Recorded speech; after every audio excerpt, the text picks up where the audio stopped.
Hello, guys, and welcome to the great first beta debate. And despite his absence, we do have three guests here ready for you guys to have a great discussion, hopefully, about the first Overwatch 2 beta. So, let me introduce my guests. First, the absent in absentia, Fitzy here, who's just gone to get something real quick, so he'll be back in a sec.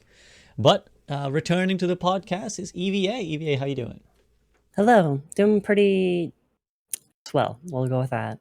Swell is a good one, and not often enough used. And I'm sure Beaver will have an even better adjective. First appearance on the podcast with his classic icon is my man Beaver. Beaver, what up? My classic. I'm doing pretty potent.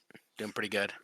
Pretty potent, the Beaver classic. Okay, well, when Fitzy gets Yes. here, we'll get Fitzy's opinions, but we'll start off first with just your general opinion, you guys, of the beta, the first beta. Again, that must be reminded because it feels like everyone keeps forgetting that it is just the first closed beta. But I'll take it to Beaver first. Beaver, thoughts just in general on the first beta? I've mostly only played tank and DPS, so we'll start off with that. I haven't put too much time into support other than Lucio, but so far, like just generally, I've had a lot more fun on my roles, especially tank. You feel a lot more powerful. There's a few tanks where I'm not too good at, and I felt pretty weak, but the tanks I play felt pretty strong. Winston, Wrecking Ball. So I was pretty pleased with everything, and I expect more, from the next beta, of course, but I'm happy with this beta. That's good. That's good. And yeah, just to summarize, chat, we've got a tank main in Beaver, a support main in EeveeA, and a DPS main in Fitzy. So quite often, sometimes you say, well, you haven't got X person to represent this thing. Well, this time we've got a good spread amongst all the roles. And aha, Fitzy is indeed, as his name suggests, here. Fitzy, what up? What up? What up? Just ready to chat. Good, good, good. Awesome. So I was been asking for the general thoughts on the beta. Beaver says he's generally happy. I'll take it to EeveeA, give you a second to breathe, and then you give me your general thoughts. So Evie, general feelings on the first beta. I have thoughts across the board. If this call happened the day before we had the patch and the week one blog, it would have been even more scathing. But the blog and the patch have definitely tempered my opinions an immense amount. I still have lots of scathing opinions, but that I'd say that this is an incredibly promising step forward. The communication, as they've promised, is kept up. I'd say the actual feeling of the beta itself, I'm going to be honest and just say it has felt shit as a support player. And that is no surprise across the board from if you've been keeping up with the sentiments across the beta. I don't know what they fucking did, but Soldier still feels like the best hero in the game. I put in like 100 hours in him in the alpha.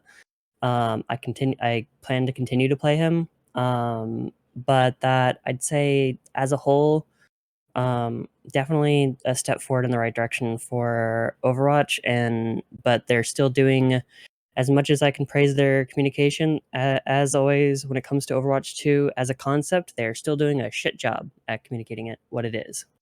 So, yeah. So overall negative, it seems, and a couple of good touching points that we'll It's come back always to. as with those who actually care and keep up with Smito. I say so many scathing opinions because I care. I really do. I care an immense amount about Overwatch. So That's definitely in no doubt. You know, obviously on the content creator side, I always see you in the Discord, the content creator Discord, giving the devs feedback. So again, and it's always good that someone fulfills the Samito role in the podcast. So yeah, I mean, yeah, we criticize because we care is the motto behind our toxicity. So Fitzy, absolutely. what about you? General feelings on the first beta? General feelings. Yeah, I mean, the good news is we have the beta, so that's pretty good. But people obviously are frustrated people to get in, but I think the queue times were taking a little bit, and now they've sped up, so that's good. Um, the fact that we got a patch a week in, which we kind of knew, but I guess the general public didn't know that. Alpha, there were some changes, like it was iterating pretty quickly. So we knew that was probably going to happen, but the general public didn't know. So that's good that they're making changes, and then it's like, okay, it's not going to be stuck here, and this is how it's going to feel for 2 months because we were so used to double shield lasting for so long, or any meta for lasting for so long. And I wouldn't say it's always the dev's job to change the meta, because if you constantly are changing too quickly, then something that is like, oh, that's busted, when really it's not. It's just like people didn't figure out how to play against it. So overall, yeah, I mean, I'm enjoying the beta. Obviously, I've been playing like 12 hours a day, if not more. And there's stuff to be done. Obviously, there's bugs. Obviously, there's balance issues. You can't expect the game to be in a perfect state right away. Some of the heroes that they're not touching, they might be doing reworks on. Obviously, the visuals aren't there.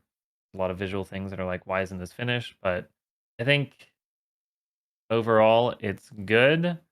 They're working on stuff. We're having some communication. I think this week there was kind of a little lack, or like before we got the dev blog post, there was kind of like, okay, it's live now. Tell us what's going on, kind of. But if they give us the weekly thing, like we can expect, okay, they're not going to really respond for a week, but then we're going to get all of their thoughts. Then we don't have to be like, oh no, they're not paying attention. We're just so used to this. They're not talking to us at all. That everyone's kind of just like continuing that, oh no, they're not going to talk to us, not going to talk to us. So if we get used to like, okay, we don't have to panic, they're going to tell us something at the end of the week, or there's just something that balance change isn't stuck for forever. And even like removing ball, there was clearly a game breaking bug and it immediately got fixed, or removed temporarily and then fixed in the span of like 2 days. So yeah, that's good. That's good. Yeah, it's unusual to be living in this world of Overwatch, isn't it, where stuff is addressed quickly. And for the people that are like, oh, why not put all the stuff in Overwatch 1? Because like, why not put the Zenyatta kick in Overwatch 1? So Overwatch 1 is like balanced around the 6v6 right now. And I mean, just that's gonna stay the way it is. Like, they're not gonna, let's fix this and fix, like, why work on the live thing if Overwatch 2 is so soon and a lot of people have access to it? I mean, I would say that anybody who really cared about future of Overwatch and didn't care about, or like wanted to keep playing and new stuff, like got the beta, I would say, for the most part. So yeah, it sucks for the people that didn't get it. They missed the opportunity. But if you were truly an Overwatch fan, like you're a pretty diehard Overwatch fan, either you found out or somebody found out that you're in a friend group with, or whatever, that got it. But also just like it would take time, the developers' time in investing in Overwatch 2 away from doing that. If they're trying to put the changes in both and bug test them and da. So yeah, a lot of really interesting a lot of strands. tangents there. Yeah, a lot of interesting strands that you bring up, Fitzy, that we'll get to. This just shows you there's a lot to talk about. And again, what a strange world we're living in where there's a lot of Overwatch things to talk about. So you mentioned bugs, you mentioned the player population, you mentioned queue times, a bunch of things. But I also know chats, and I know the first thing when people talk about the first beta, they're going to talk about is the state of supports. And so I've got, again, a nice spread here. I've got the support player and the support terrorizers in a Wrecking Ball and a Sombra main. So we've got quite the spread. But I want to take it to EeveeA first, because you already kind of put your cards on the table a little bit. And you're definitely not alone. It feels like a large section of the support community feels like it's just not fun. They are now the tank role of Overwatch 2. The anti-fun is upon them. They're getting hounded, not enough protection for them. How do you feel about supports in Overwatch 2? I mean, I guess I'll start off with that. This is probably the most concerning take that I have when it comes to support players hearing this, but I don't entirely feel like it's the worst strategy to not even address supports that much in the first beta, think of like the first pass of the beta was the tanks focus. What if the second beta was the support focus, and the supports get the most changes in the second beta, and then the third beta, because we pretty much can infer that there's going to be a third one, which my suspicions is we're getting 3 volumes of the anniversary event this year. I'm going to personally assess if they want to be really aggressive about the betas, that we might get a beta after each anniversary event this year, which might be an interesting cadence. also keep players continually coming back, etc. And then the third beta would be the DPS focus.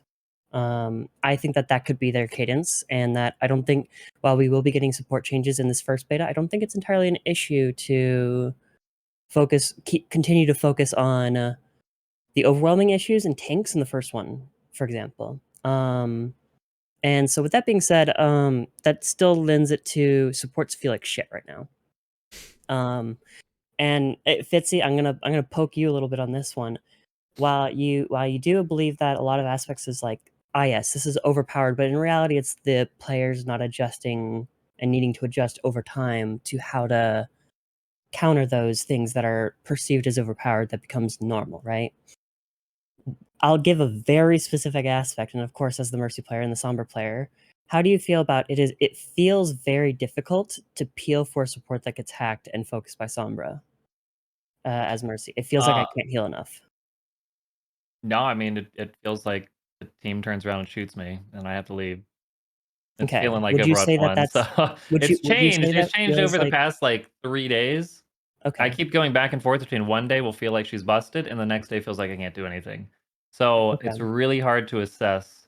Is that a me thing? Is that a team thing? Is that a quick play thing? Is that a people are playing these heroes and not really caring because it's a beta thing? So it's really hard. I Mhm. think as opposed to like I'm a Hanzo, I one shot or two shot, like that's like okay, he's really busted and you can tell, or like soldiers, like he's in every game and like he just gets consistent value.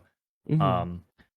And it might have been because I'm figuring out how to do stuff and then they're figuring out how to counter it, and then I'm figuring out how to do something next level and then they're figuring out so I don't know.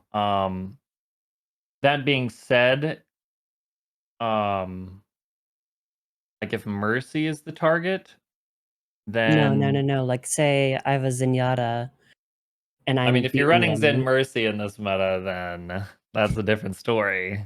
Kinda tough. Yeah. But no, I mean like there's a lot of Annas in every game, so like we'll just nade the other Right. like the person who's and they just get bonus heals. It's really hard to do just a solo Sombra thing. Now that the other thing I haven't like today I've purely tried to do solo queue to like test between is it solo queue, is it how much Right. value do you get with okay you're going in alone and okay you're going with the +1. So it's hard again. It's hard to say her strength right now because I keep going between she's busted and she's can't get Feast or anything done. famine Sombra right now. Well, and again, there's just a lot of factors that it's hard to say if it's balance, if it's quick play, if it's beta, if it's the Right. team. So and just hero like if the enemy team has a Zarya, they just turn around and bubble any hack, and Mhm. it just completely nullifies. Your experience from the support side, though, Evie, is that you feel that it's a one-sided kind of affair. I mean, as well. I agree. It's not that simple, but that I definitely feel like for example, I mostly play Mercy, Ana, and I'll sometimes flex to any other support. But as far as Mercy and Ana goes, it feels very inconsistent. And that 15-second sleep dart feels very fucking long.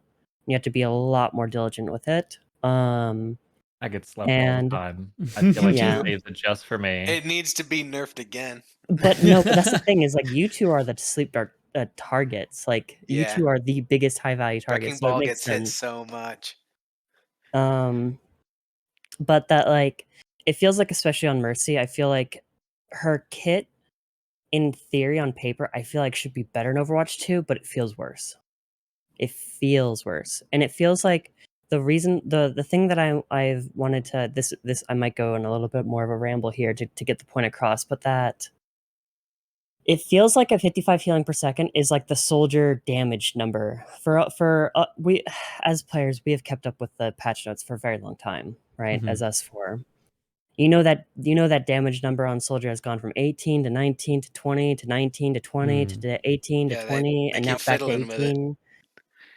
It's the same thing with mercy healing. It's a very fine line with that 55 healing, 60 healing, or 50 healing. And so Makes or breaks. yeah, and it's like 60 healing, it feels too much oftentimes, whereas the person shooting who's getting healed, it feels like you just can't do anything. Or at 50 healing, it feels like you're not able to mitigate any damage as the Mercy. Or at 55, it feels like it's pretty good overall. It's definitely far better than 50, but that oftentimes it feels like I'm not able to peel properly if even a stray bullet hits somebody and they're being focused on by a single person. And then it's like if as my value as a player, if I can't add enough value to nullify one other person's value on the enemy team, then am I playing a good character? Like, I don't know if that's a good way to look at it, but if I can't add the same value as one other person on the enemy team, then it feels like I should be playing a different character, Mhm. right? And so I have a crackhead suggestion that that I want to pass by you all. Let me find it. Somebody DM'd me it recently. Yes. Yeah, so what if mercy healing, so first of all, 30 damage percentage go down to 25%, because I On the acknowledge blue that beam. that's Reasonable. really powerful. But what if the healing went from 55 healing per second to 25 percent health healing per second, except for tanks at 12.5, so half. So to give some example numbers, that would make tracer healing per second at 37.5, a 200 HP character at 50 per second, 250 HP character at 62.5 per second, 300 HP, so Bastion, 75 per second. But then because of tanks, with that scaling down of half the percentage, Zarya would be 59 per second, a 600 HP tank would be 75 per second, and a 700 HP tank is 87.5 per second. So my initial question would be then, is that not less healing for the 200 HP targets that you feel are getting killed too Yes. quickly? But that would change the focus of what Mercy does, and I think that would be okay. Because what Mercy is now, she's not a character meant to be assisting the tanks. But it feels miserable to be healing a Roadhog for 15 seconds to top him up. Mhm. That's So so long. Let me take a moment to say a comment from the chat.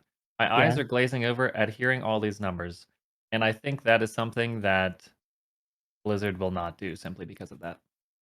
I The think complexity of it. I think Yep. I was Yeah. only glazing over those numbers to give you an example of the differences. With that being said, it's basically saying it's shifting her value from being a pocket to lower HP characters to being somebody who has a lot more thought and put into, you know, putting like healing 55 per second on a tracer is a lot more value than 55 per second on a tank, right? And it shifts her ability to feel like the value is more even across the cast. And so while 55 has a different value perception depending on who you're healing, right? And so this would mean that it doesn't feel like I'm wasting my time healing a tank versus pocketing, because right now it feels like my role is to pocket a low HP character, and she's not even that good at it right now, I would argue. Mhm. And your arguments to make Mercy better, or to scale better with like healing the tanks, so you're It not would as allow her to be a much more flexible, like it would enable Mercy plus Zen or Mercy plus Brig type of comps a lot more, because she's in a because you could fill up situation. those tanks a lot faster in a Yes, sense. yes, and I feel like the percentage value though still makes it to where you can focus down the tank pretty easily, right? Mm-hmm. And so, with that being said, that idea, I'm not saying we should go with that, but I'm saying it gives you an idea of I'm willing to perceive Mercy to shifting positions in the class. But the issue is that I have so many ideas for Blizzard when it comes to Mercy that they could do. But the issue comes down to they want to keep her as a simple hero. But I think that's what is holding her back in being a good character in Overwatch 2. Yeah. Like think of I'll just give an example to then let somebody else chime in, of Orisa. Orisa was perceived as a pretty simple hero in Overwatch 1. They completely changed her kit. But the question becomes, are they capable or willing to do that for Mercy in Overwatch 2? Yeah, and I think there's so much to talk about that, but I do want to first take it to my man Beaver, who hasn't had too much to say. And just generally, Beaver, you can either feedback on the Mercy stuff or just your perception of how supports have felt when you're playing up against them. You said you mostly play tank and DPS. Have you felt like they're noticeably weaker in Overwatch 2 than they are in Overwatch 1? I've felt it's a lot easier to dive them as ball. Like most engages go, the opposing tank, he's either with his team or he's diving in, and I go into their back line, and I'm just onto their supports, and it's to chime in on what EeveeA said, like maybe a Mercy Zen comp. It's just you just kill the Mercy or Zen, and it's pretty simple as a tank. It's like a killing support simulator for me, at least Wrecking Ball. And then like it can be tough sometimes with like hard stuns provided from the supports, let's say like Ana, or like, perhaps peeled by another tank like Zarya can be an issue, D.Va, but I find, supports definitely, I find myself frustrated sometimes with the passive that they have received, and I think they could look at that a little bit more. And I've seen a lot Do of you think takes the on 1 second is Twitter. too fast? I think it is. I think it's a bit too fast. Like imagine, because it changes the breakpoint slightly Yep. with lower class, or people that can't hit the shots as well as everybody else. So pretend you're playing Cass, and it changes that threshold where like you hit 2 shots and then you can't, you miss 2, and then she heals up, and then you would have gotten that kill previous, but not anymore because that threshold has been, Yeah. changed by the health gain. It's almost like even just reloading, they're gonna get Yeah, 5 to 10, you get 15 punished so HP. much. Like when I reload as Wrecking Ball, very long reload. It's hard to get in. Yep, Yeah. exactly. I have thoughts on that, There but needs to be definitely some changes towards that. I don't know what direction to take it, but it doesn't feel too positive as a player dealing with that passive, and it's a bit confusing sometimes. Dealing with that. Maybe it's just new feature and everything. But, to boil it all down, tanks feel pretty strong into supports, but also supports feel like they're your biggest counter as well. Like, Ana, I'm going to point her out. She was very strong. She got touched, but her nade was very strong previous, and the sleep is very strong. I feel other tanks can beef tanks too. So, Well, and comparing an Overwatch 1 tank to an Overwatch 2 tank is going to be like naturally they're going to be better against supports because yeah, all of them got a are a buff. lot stronger. Yeah, Less all of them stuns, got less peel. yeah, but all of them got more like a buff, like more HP, Hmm. more armor. The armor's better. Armor's extremely strong, but not part of supports. No, No, but yeah, your I was saying survivability in the that fight is longer. tanks are Yeah. Yeah. tankier. They're 100%. yeah. And just before we go back to Eevee, because I know Eevee has a lot of thoughts, and I'm keen to get right into them as well with Eevee. But before we do, Fitzy, like you kind of said, you felt it's kind of varied game to game how you feel as the DPS player trying to kill the supports. But in the games where you felt there's perhaps an equal skilled opponent, so we played some pugs together and stuff where there are some very good players on your team. How's it felt for you in terms of gauging the power levels? Do you agree with the sentiment that supports are generally too weak in Overwatch 2? No. I think that so if we get not to go back to like season 2 of Overwatch 1, but Overwatch 1 has obviously evolved over time. And, at the time of dive comp, it was like you both dive the other supports or you counter dive. Like that's how it worked. The supports were the high priority target. They're still the high priority target. There's less shields, so since they're the target you want to kill and there's less shields, they're naturally going to die more. And so I think supports have gone from this like, oh, we like die the same, it's pretty even, the shield's broke and I randomly died. Oh well. To now it's like they're the prime target and that's just how it's going to go. Even though the supports die, it doesn't mean you necessarily lose the fight. So yeah, I think making them stronger would just not to say that they don't need to be stronger in some capacity, but yeah, I don't know that they're like that's necessarily a problem, I guess. To be clear, I don't think there's a single case of any support where I would just want to flat out buff. I think most cases I want their value shifted across their kit. So yeah, I mean, let's quickly get into that because again, I have so many follow-up questions for all of you. But let's quickly get into that, Evie, where you kind of, because what you're suggesting with Mercy, I mean, Mercy and just all the Overwatch characters, such a big rework has huge ramifications that we can't really objectively be like that. This is what it would do without also having some playtest experience. But what's interesting about your suggestion is that it changes the emphasis of what kind of hero Mercy is, from being someone who is more effective pocketing the smaller HP targets to now being someone who's flexible across the board, in many ways very useful as a single target tank healer in a one tank world. So is that the kind of thing that you want to see in support? Like, do you feel the support role needs a shift in emphasis in Overwatch 2 to kind of come into line with it, the way tanks often have done, or what is your general feeling? I feel like synergies in general could be considered, but obviously you can't really consider a synergy on a character and then just think of every single hero across the cast, right?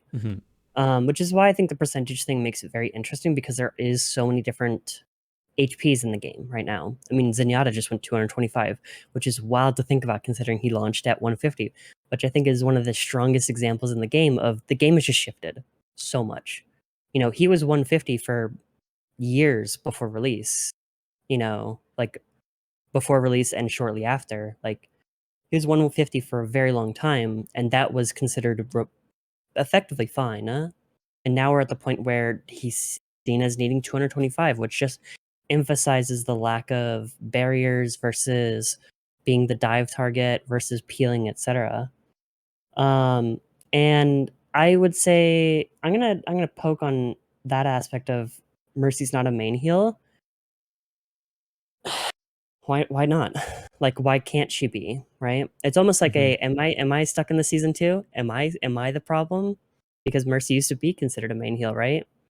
You know, at launch change she over was the time. only Now main she's like a heal. pocket. Yeah, and I don't think being a pocket enabler is healthy for the game. I don't think it's healthy for the game, and I don't think it's healthy for Mercy. I don't like going Um, personally against very pocketed, DPS players. Oh yeah, it's miserable. It's Mhm. miserable for everybody on the enemy team to play against a Mercy that's being pocket mindset, which frankly even when I want to pocket a duo hard, I don't, because I know the value on. I'd argue this is something that I think many Mercies don't think about, is like the mindset oftentimes shouldn't be enable the carry. The mindset oftentimes is find the weakest link on your team and make sure that they're not the weakest link anymore. Prop them up. Yeah. And it's like that kind of mindset I feel like is missing, and I feel like her kit could has a potential to enable more play styles like that isn't really feeling possible in Overwatch 2.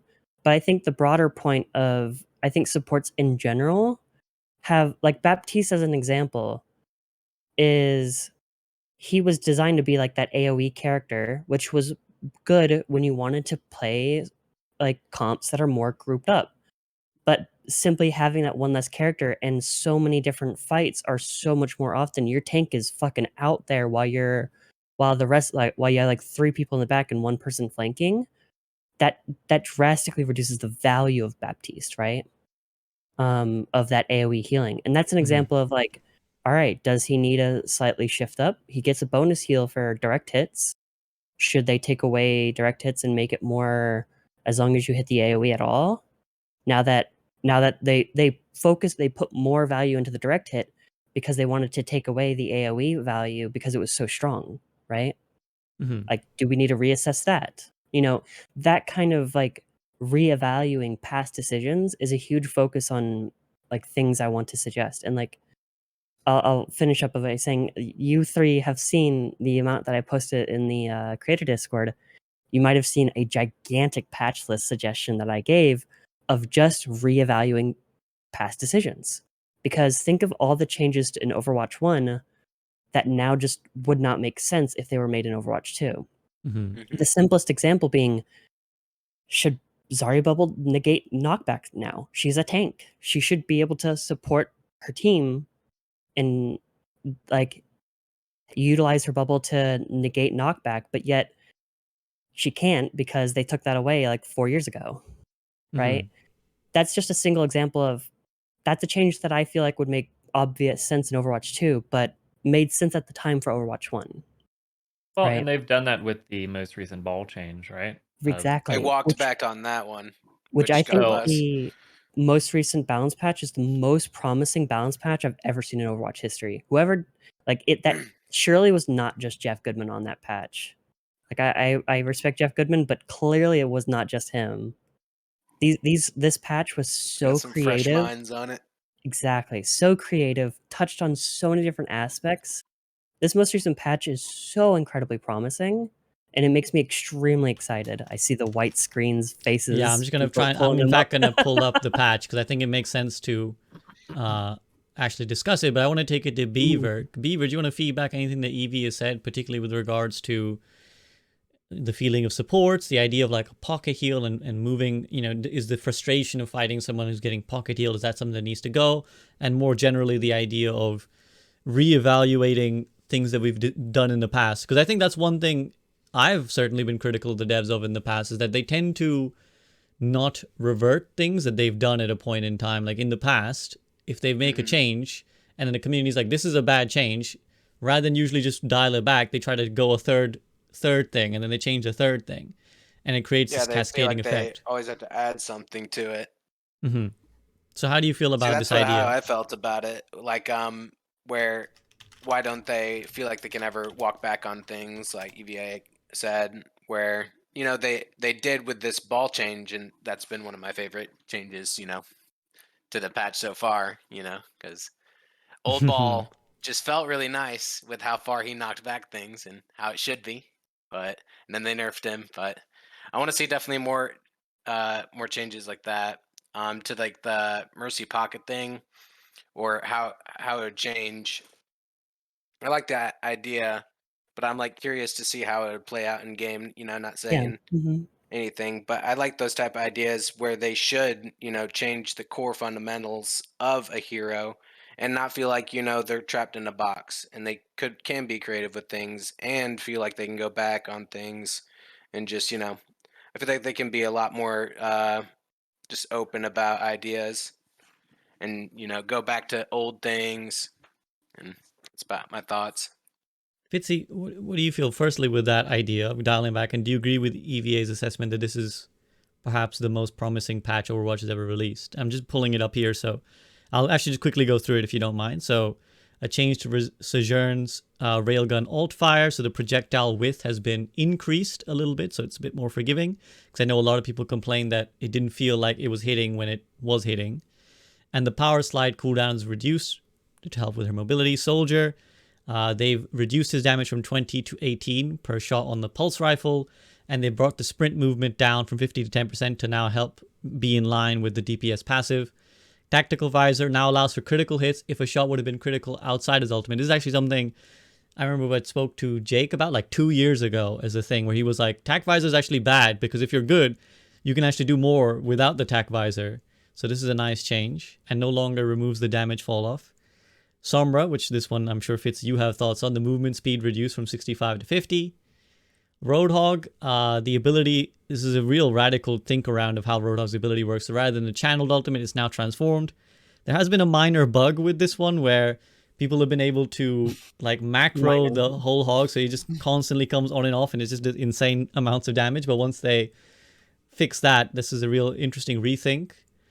Winston's Sniper Monkey now costs much less ammo, so you can use it much more. Wrecking Ball, his knockback increases, Beaver was talking about, so now actually you can do like the double boops and the triple boops that you guys love to do. And Zarya's Graviton duration is reduced because there's less counters now to Graviton Surge. Lucio's self-healing penalty is increased, so amount he heals himself is reduced, essentially, because obviously he's been a bit of a demon and a terror to fight one-on-one. Bap's healing ammo is increased, and so is Ana's, so again allowing them to heal more effectively in a fight. And then the biotic grenade duration is reduced, with the feeling that the anti-native Ana was too strong.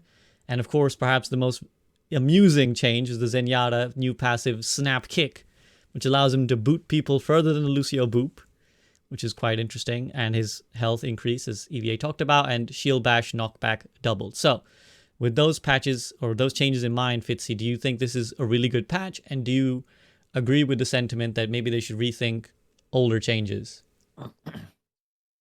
So even Sojourn, if you guys remember the alpha changes, I remember that. which I think we're allowed to talk about, right? Yes, yes. Yeah, Um, we're allowed. I would say Um, we are discouraged from talking about specifics, but I think talking about specifics in this case is apt.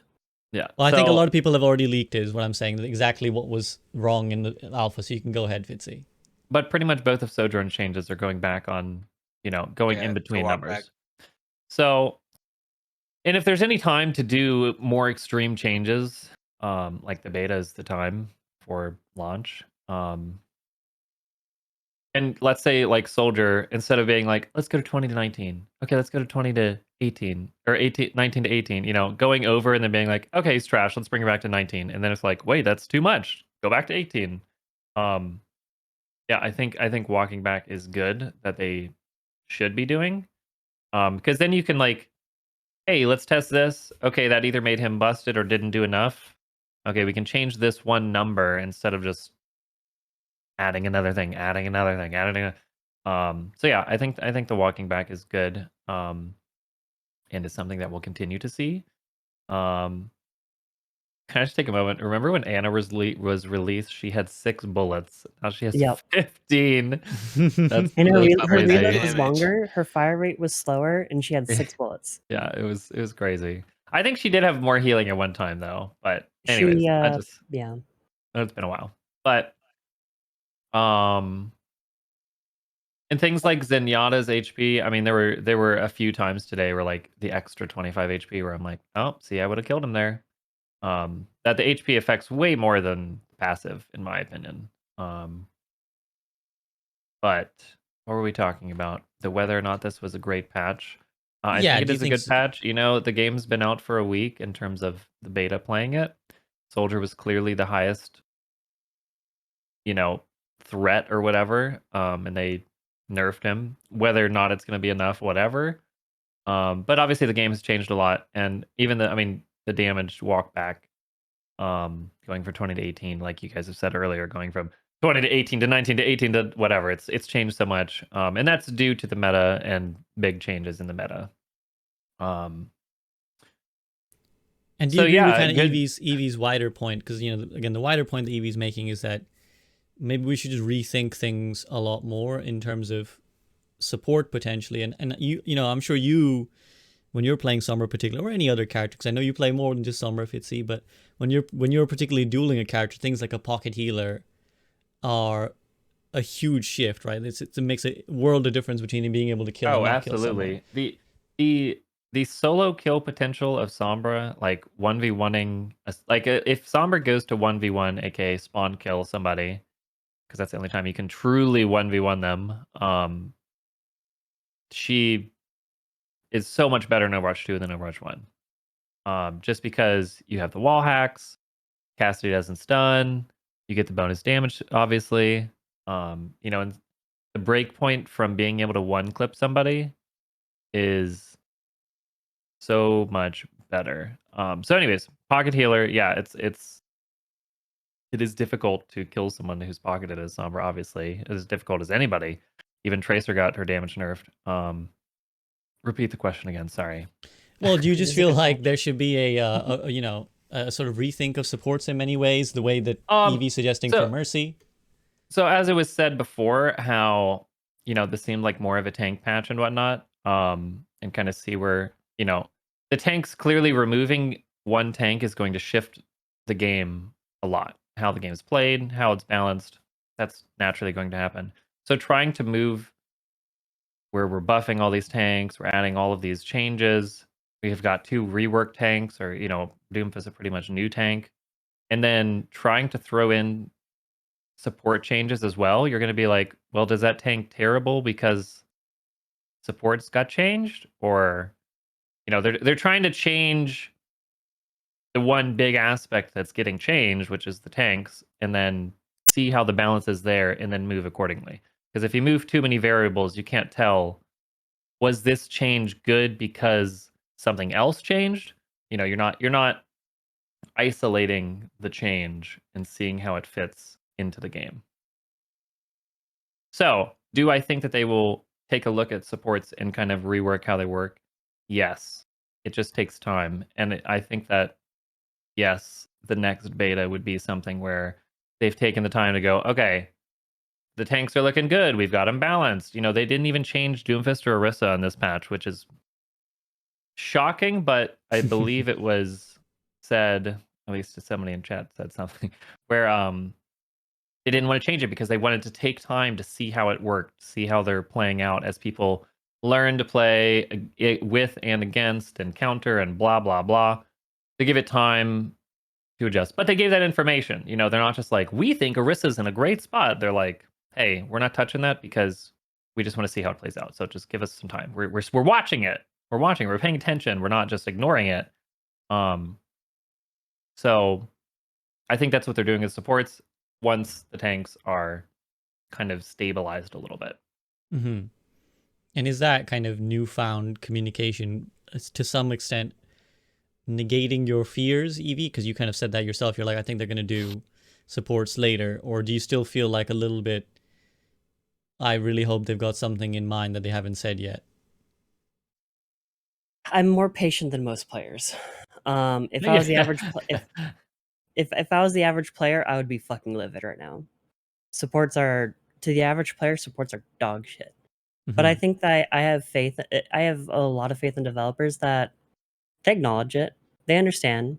They're testing the waters. They're waiting it out. They have things in mind. They've confirmed that they have things in mind for supports. Maybe big changes, maybe additions. I think the Zenyatta edition is a singular example of what we potentially could see to come for other supports, of them being more creative about seeing what they need touched up on in Overwatch 2, and that giving them time to develop them, test them, iterate on them internally before going to a beta environment.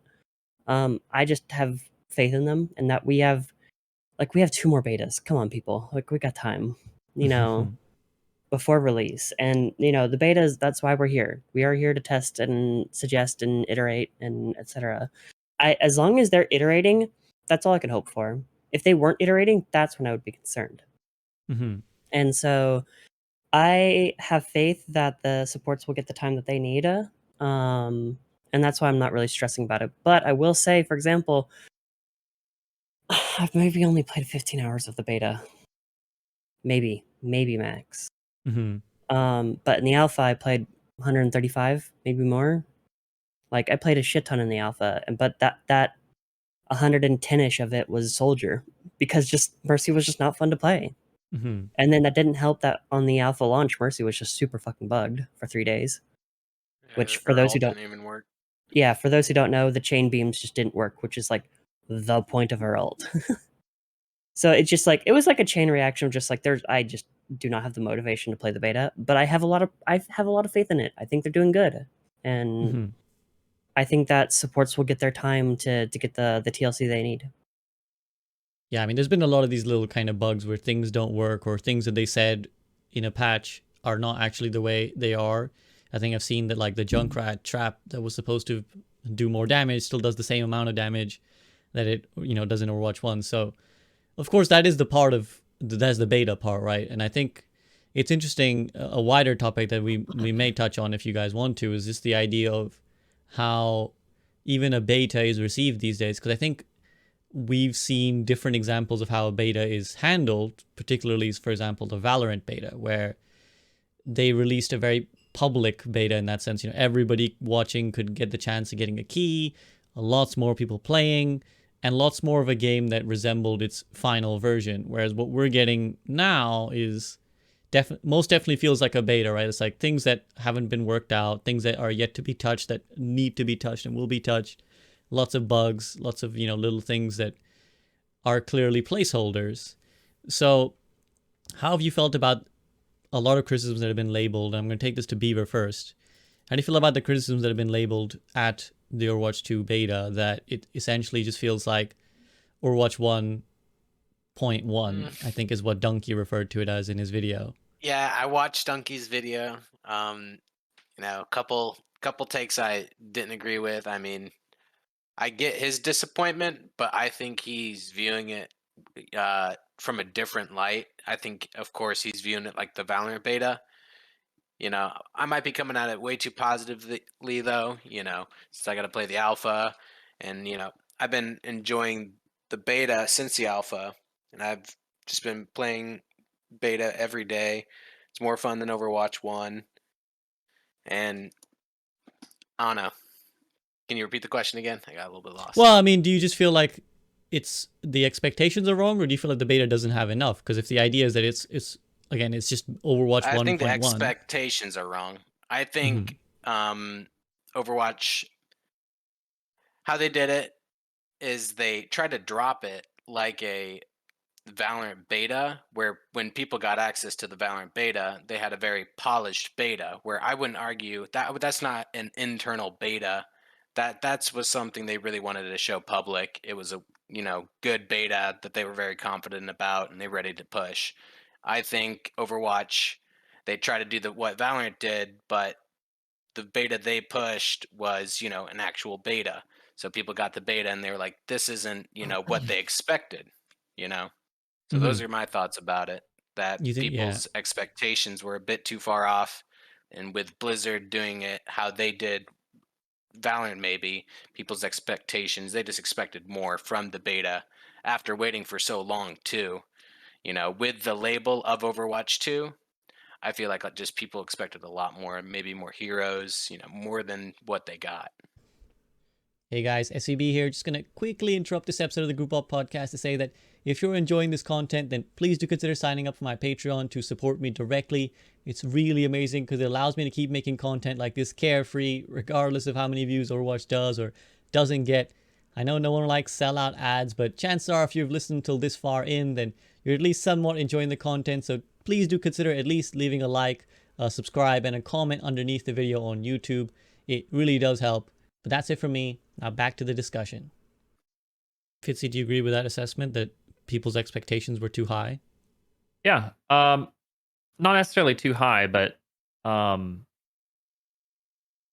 yeah, the definition of beta in today's gaming world is just far different than it was, 10 years ago.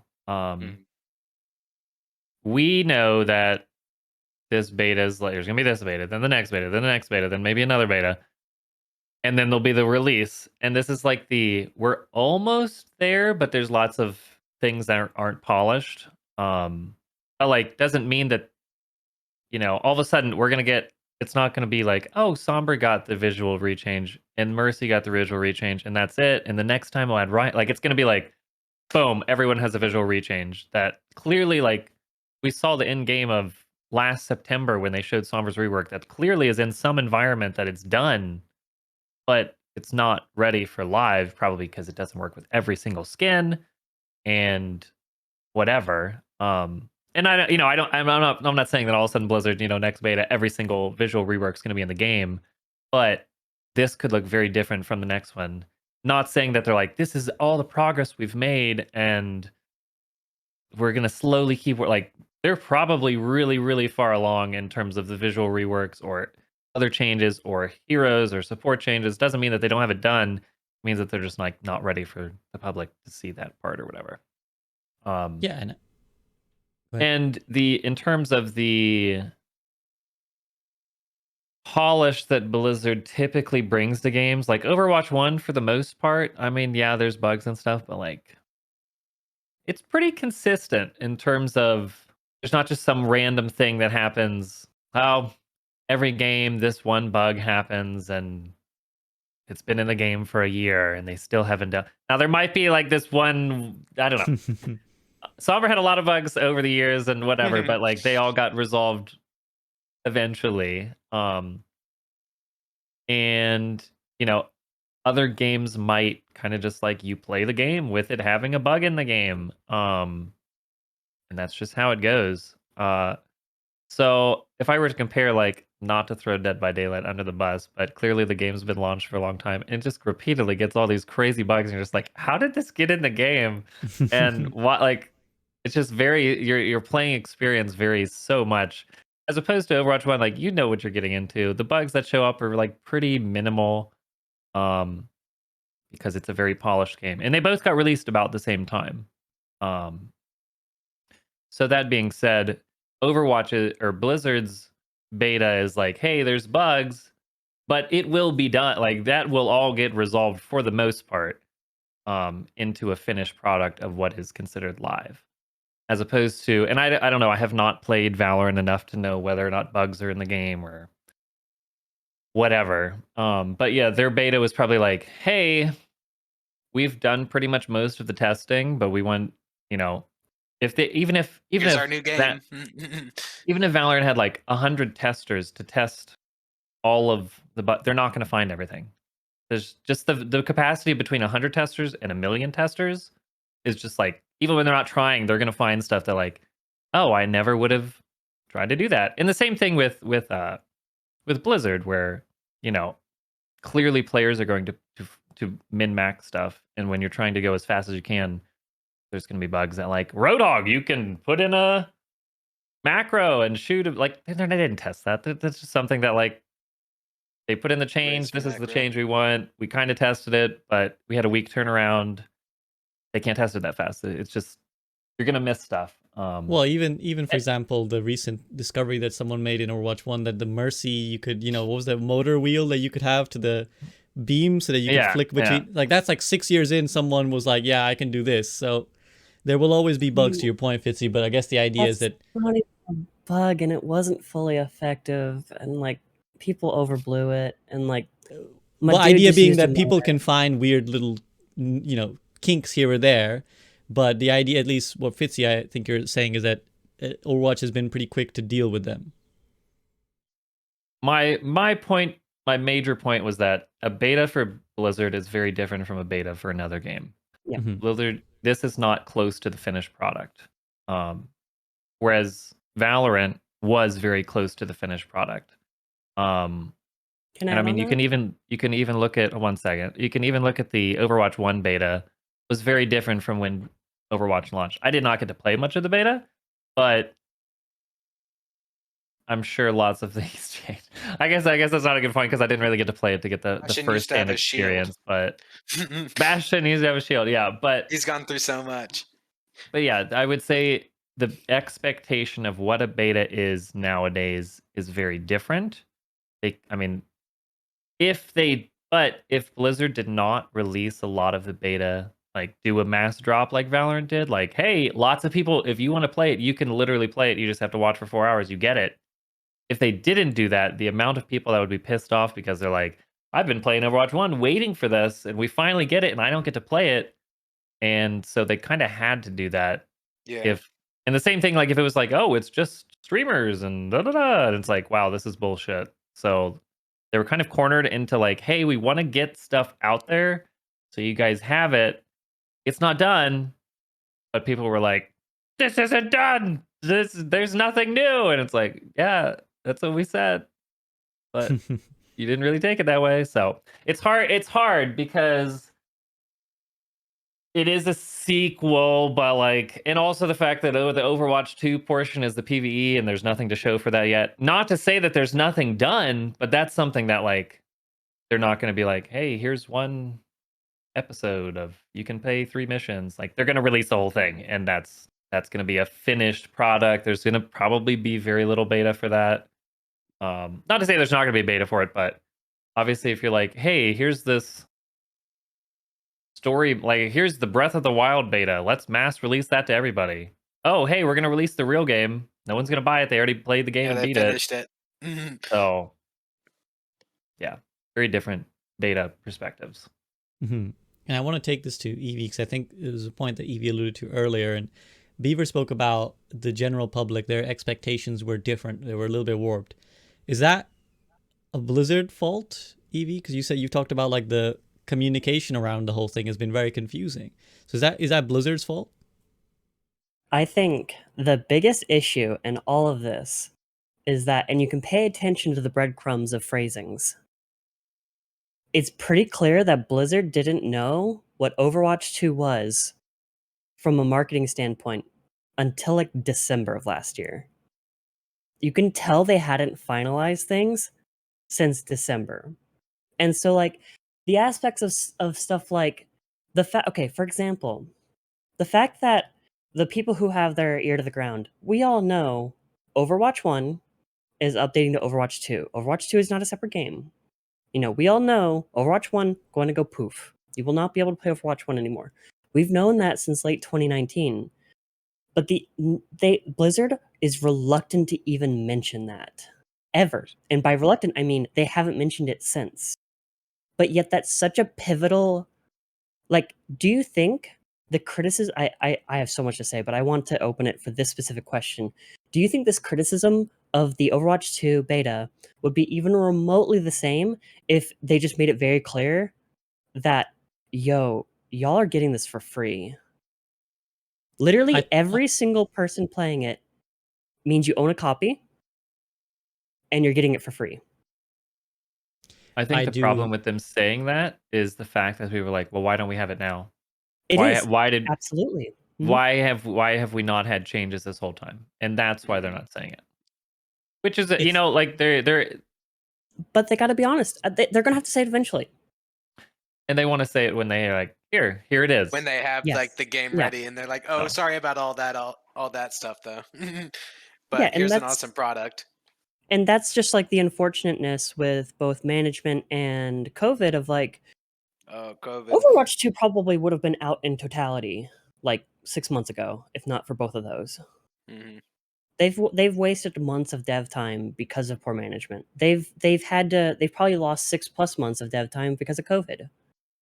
Like they lost so, and then also the thing that's not being spoken about as enough either is just because of, I want to say drama, but it's not drama. It is like serious corporate issues. Because of the surrounding of that, Blizzard is bleeding employees constantly. And so people that were already in charge of certain things, a new person is brought on, has to learn the ins and outs, and then they can start getting into the flow of actually doing things. Mm-hmm. That all of those things added up, we would have had the game in totality 6 months ago, in my opinion. And go ahead, Evie. Finish your point. Yeah, so it's like, with this all in mind, because of the delays, they made the right decision to split it up. But because they're still calling it Overwatch 2, because it is Overwatch 2, there's so many underlying changes that the game feels completely different. Like, let's be honest, the game feels completely different in so many ways. But that's just like the unfortunateness. But they need to just be honest about it and continue the honesty about it. Because otherwise, right now, it's basically this beta is them bringing us along for the iterative process. That's what it is. And so, because people don't understand that this is being brought along for the iterative process, they expect what we're playing right now. This is what we're going to be playing. No, we're probably going to view what we're playing right now as a different game compared to 2 betas from now. So, yeah. No, I think what's really fascinating about this, and you've all made some really great points, and you particularly there, Evie. Like, I think what's fascinating about this is that we're kind of watching a Blizzard that's metamorphing. Like, we're in the, I was going to be scientific, but why not use Pokemon? This is the evolution from a Caterpie to we're in the Metapod state. Eventually, we'll get to Butterfree. Not like those are based on real animal things, anyways. Where in the past, Blizzard have often been completely closed-mouthed, and it's like you kind of get the final product and that's it. And, they have a very cold, let's say, attitude towards particularly content creators and communication openly in general. What we've seen in the last maybe 6 months, 12 months, certainly in the time of Andy, the new community manager, since his arrival, and don't know if it's all down to him or if there's been an internal change as well. Maybe Aaron deserves some of the credit for the shift in strategy. But now we're seeing a lot more of a communicative dev team where they are a lot more open. They do make dev blogs. And I think most importantly, they are owning up to their mistakes. Like, Aaron most tangibly comes out and says, we're sorry. Like, I think those are words that probably top of the Blizzard PR list of like a do not say in the past. Like, do not say you're sorry. Just say, just waffle it around, dance around the thing and forget it ever happened. Mm-hmm. So Aaron coming around saying we're sorry, and then even in this latest dev blog where they're like, yeah, we've understood that these things are underperforming. Not really phrases that are associated with classic Blizzard PR talk. But what's interesting is that sometimes you still see remnants of stuff come from that past Blizzard and it still needs to be dragged out. And I think this lack of communication around the monetization model is one of them, where it's like, clearly, as Evie said, that I don't think the devs have known for as long as Overwatch 2 has been announced what it would be. I think when Jeff came out and said we're going to redefine the sequel, I think he's redefined what that meant himself. Like, the team has redefined what redefining meant 5 times over. And clearly they had to come out and say, look, we couldn't deliver the PvE as quickly as we thought, so we're decoupling it from the PvP. But even now, I don't know if they're 100% exactly sure how they want to like output Overwatch 2, which is why I think they haven't just come out and said it's free to play. I would Like say I think the confirmation of the multiple betas, the 3 anniversary events, I think the start of this year was them. They know how the PvP beta is launching. They have the well, they know roadmap it's going to be free internally. to play, but there's a lot of nuances in that. I think that we're not. I don't. Well, We're they not might privy be. to.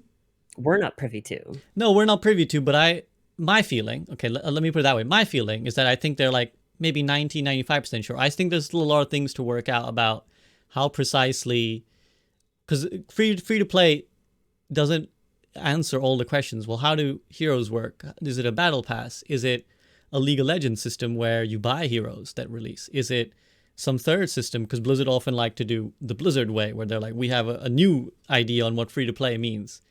So that can, or is it PvE pay to play and everything else is free? So point being, they've clearly been making decisions on the fly while pretending to be kind of like, we're keeping our cards in the chest because we're not prepared to talk about it. Whereas what I think has been going on is a lot of like, should we do this? Actually, the community's not feeling too hot about this. Let's change tact. So anyways, my long ramble was to say that I think we're watching that kind of emphasis of a Blizzard that's shifting to being a bit more communicative, but there's still things where they're not fully transparent about maybe like, the reason we haven't told you guys is this. Why? That's why I haven't told you. Because like, Fitzy said, it's like, if they told everyone there was free to play now, people would be like, well, why did you abandon us for 3 years? This could have been all a patch kind of thing. But have you been a lot of people keep coming in and asking is, so what are we getting with the $60 or whatever it is? And it's like, it's free. And they're like, well, is it different? It's the same. And it's like, yeah, it's the first beta. So like, it's gonna take a little bit. The fact that they've already confirmed we're going to get more content throughout the betas. New heroes, new maps, new looks, new features, the betas are already confirming so much. But I think another specific point is John Spector got brought onto the role of being able to steer the ship per se, manage like not marketing, but how the game is actually going to be a thing. When John Spector got on, it was very clear that a lot of decisions started to be made. And I think that is an example of somebody being brought on for a role and changes being made, and we're starting to see the light of that, right? Yeah, 100%. But in terms of generally, do you feel like the communication has been better, Beaver? Like, do you feel like it has been a shift in approach? Definitely recently, ever since they've been picking up, and ever since like really the alpha, a little bit before that too. Ever since then, I felt like the multiple, like, I'm not sure how much we're allowed to talk about. Maybe we'll stray back, but I just feel like it's been a lot more communicative. We're able to talk to them, give our feedback, and actually see that feedback listened to, because there was a lot of we always been given feedback about this game, not maybe directly to them, but we've always been putting our voices out there. But to actually see that feedback listened to and then put into the game, and then like see it play out, it felt really nice to see that and feel that. So as long as they can keep that up throughout these 3 betas, and not only just listen to content creators, but the community as a whole, I would really like to see that. So definitely better on the communication, because they used to be completely, not communicative at all. They would just do their Jeff would come on and do his talks, but then those stopped, and then there was no communication at all. So definitely happier with what we've been seeing lately. And Fitzy, is there any area where you still feel like you want answers? Where you're like, I wish they would kind of open up about this? I mean, I think they're being very careful of what they're saying, but they're saying stuff, and so it's just a matter of time. We're in like, I mean, not okay. Let's go back to like October. I was like, okay, I put out a video that was like, here's why I'm not playing Overwatch, because I wasn't playing since like last June or so, and it was just like, I know Overwatch 2 is coming. We think I was like, it's probably going to be a beta in February if they're playing Overwatch League is going to be playing on Overwatch 2, because I think at that point we had known, or we were told or whatever. They didn't really say anything. They weren't like, hey guys, there's going to be a beta. Like, I was just like, I'm going to wait. So I think we're still in that kind of wait. You know what? We have new stuff. We have a new hero. We have balance patches. I'm content with waiting. Obviously, the general public is not, but they can't really get anything done that's gonna, like, if Blizzard is saying like, hey guys, it's gonna be free to play, that's not gonna make people play Overwatch right now. So it doesn't matter. Like, them saying it at this point isn't going to really affect people's decision on whether or not to play the game or watch the game. Just them bringing content, them bringing what they're going to do, and then saying it is going to do that. So, is there anything they're hiding? No, that I really am like trying to drag out. No, it's just waiting for them to be ready to talk about it, I guess. What about you, Evie? Is there areas where you wish they would kind of answer your questions? I mean, yeah, of course, but it's kind of like expectations versus reality thing. Like, I think the level of answers that I want is more of like if I truly got the level of answers that I wanted, I'd borderline be a developer. Like, I'd have to be that level. But as far as the average player, yeah, they're giving us plenty. Like, that blog post covered an immense amount of things that, almost every single sentence had something new. Almost every single sentence covered something that we wanted covered. Like, that blog post was incredible from the average player perspective. Well, not the average player perspective, people paying attention, For the people paying attention, that blog post was a gold mine of information. And I think that level of communication is adequate. I think that's perfect. Me as an individual, of course, I always want to know more. I always want to ask the questions. I always want to know the iterative process. And I think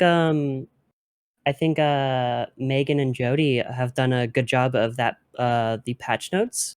It seems like Jody wants to get more developer insight on each change, making sure that the developer insight on why each change is being made. Because before it felt sporadic whether or not we got a dev note on a change, right? We didn't always get a dev note on the methodology, and you left it up to the player base of being like, why did Blizzard do this? If every single change has at least like a couple sentences from the developer perspective, that changes the perspective of why did Blizzard do this to I disagree with Blizzard. And I think that's a powerful shift in I disagree with the methodology versus I think that they don't know what they're doing. No, of course they know what they're doing. They're developers. This is their job, right? Of course they know what they're doing. It's just that we disagree, right? And I think that kind of shift in communication is going to go a long way. And that's another reason why I think this patch notes is one of the best patch notes that we have ever gotten, not only because of all the creative changes, touching on so many different areas and being creative with the changes, but also the communication with all those changes are all incredibly important. Okay. Well, on that note then, oh, go ahead. I have something to say about the developer notes. And this is very specific to the most recent one. Okay. So, and I just want to ponder this out to you guys. Yeah. So Soldier 76, they had Sombra and Soldier both have an ability that gives them speed. Okay. So obviously they both won more with the passive because of their ability. Yeah. Because it added more. So Soldier, they reduced from 50 to 40. So on live, on Overwatch 1, he has, 150%. And then on Overwatch 2, he has 154%. So they nerfed it from like 160, whatever it was, to 154. So it's still a net buff. Mm. As opposed to Sombra, she had 165, or on live she has 165, and now on Overwatch 2 she has 165.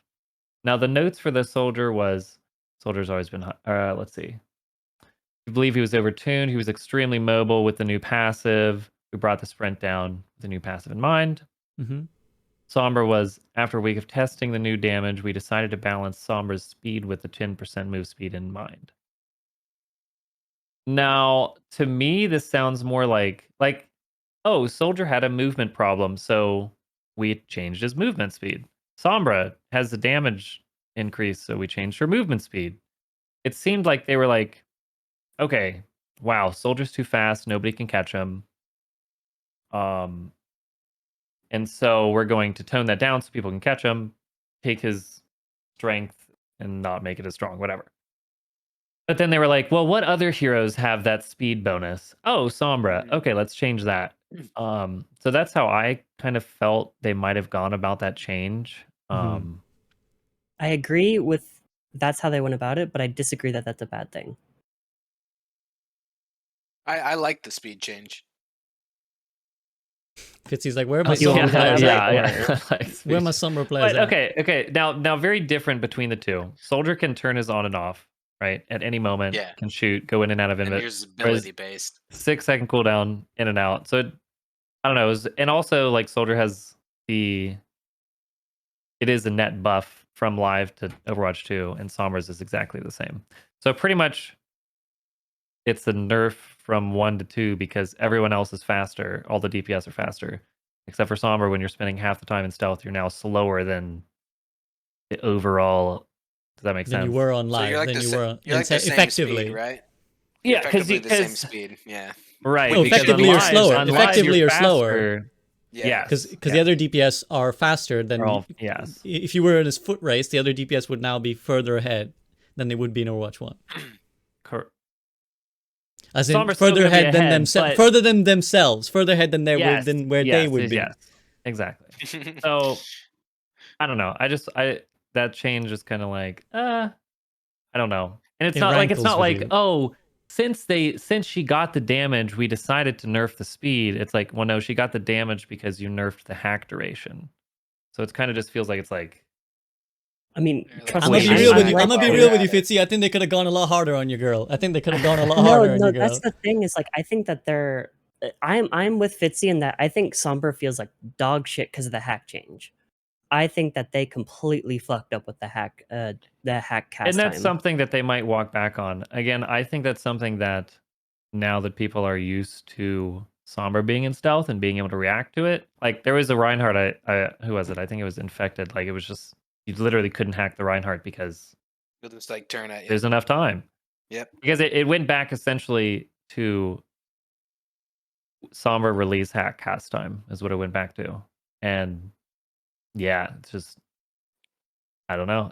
It's gonna be bad when people are very used to it. So, and that's something that they could walk back on. And I'm not like making a big fit about it. I'm not sitting here, messaging every day, making paragraphs on paragraphs because I'm like they're focused on other stuff. Sombra's not prime focus right now. And that's fine. It's just like but going back to the point of this blog post having the developer comment, I just think the comment for this one is kind of off on what they were like. This is the real reason why we did it. I mean, I think, and that's I think fine. They it's can easier say than that. It's just. I was curious on your guys' thoughts on that. So Yeah, I think they could definitely. It's another thing where I feel like they could evolve a little bit. I remember literally the day before or something, we got our first Overwatch 2 like patch notes with developer comments. I shared like a Valorant patch notes because Valorant recently had a substantial patch where they, rethought one of their key characters, Jet. For anyone who's unfamiliar with the game, like Jet essentially is kind of like the Tracer of Valorant. Not only is she the box art kind of gal, but also like this staple character has been in the game a lot. And they had this very lengthy blog post where they kind of talk about, actually Jet is kind of breaking the fundamentals of our game.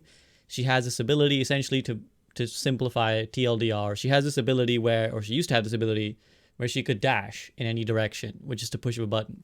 Now in Valorant, an important concept is particularly when you have a sniper rifle, you're peeking, and you get one shot, and if you get your shot off first, and you hit, all great. But if you get your shot off first and you miss, the other person is now going to get a chance to shoot back before you can reload and get your next shot off.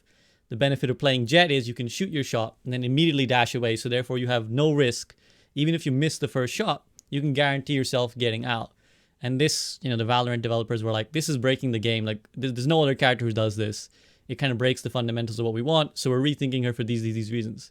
So I remember sharing that article and being like, wow, this is incredible, like, dev communication to be like, we assessed our game, this was a big mistake, this was breaking our game, so for these reasons we change it like this.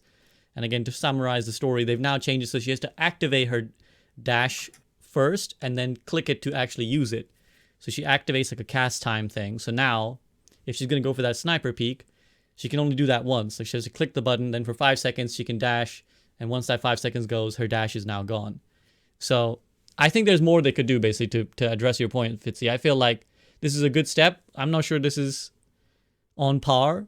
Not that they have to actively compete with Valorant or any other game in all the time, but I think that a more in-depth, like, I think what people are looking for as well is the idea that the devs are not clueless, because I think that, unfortunately, that has been the perception of the community for a while now, that the Overwatch developers are clueless, and I feel like they need, unlike a different game, they need to kind of shake that image, whereas other games maybe have benefits of the doubt.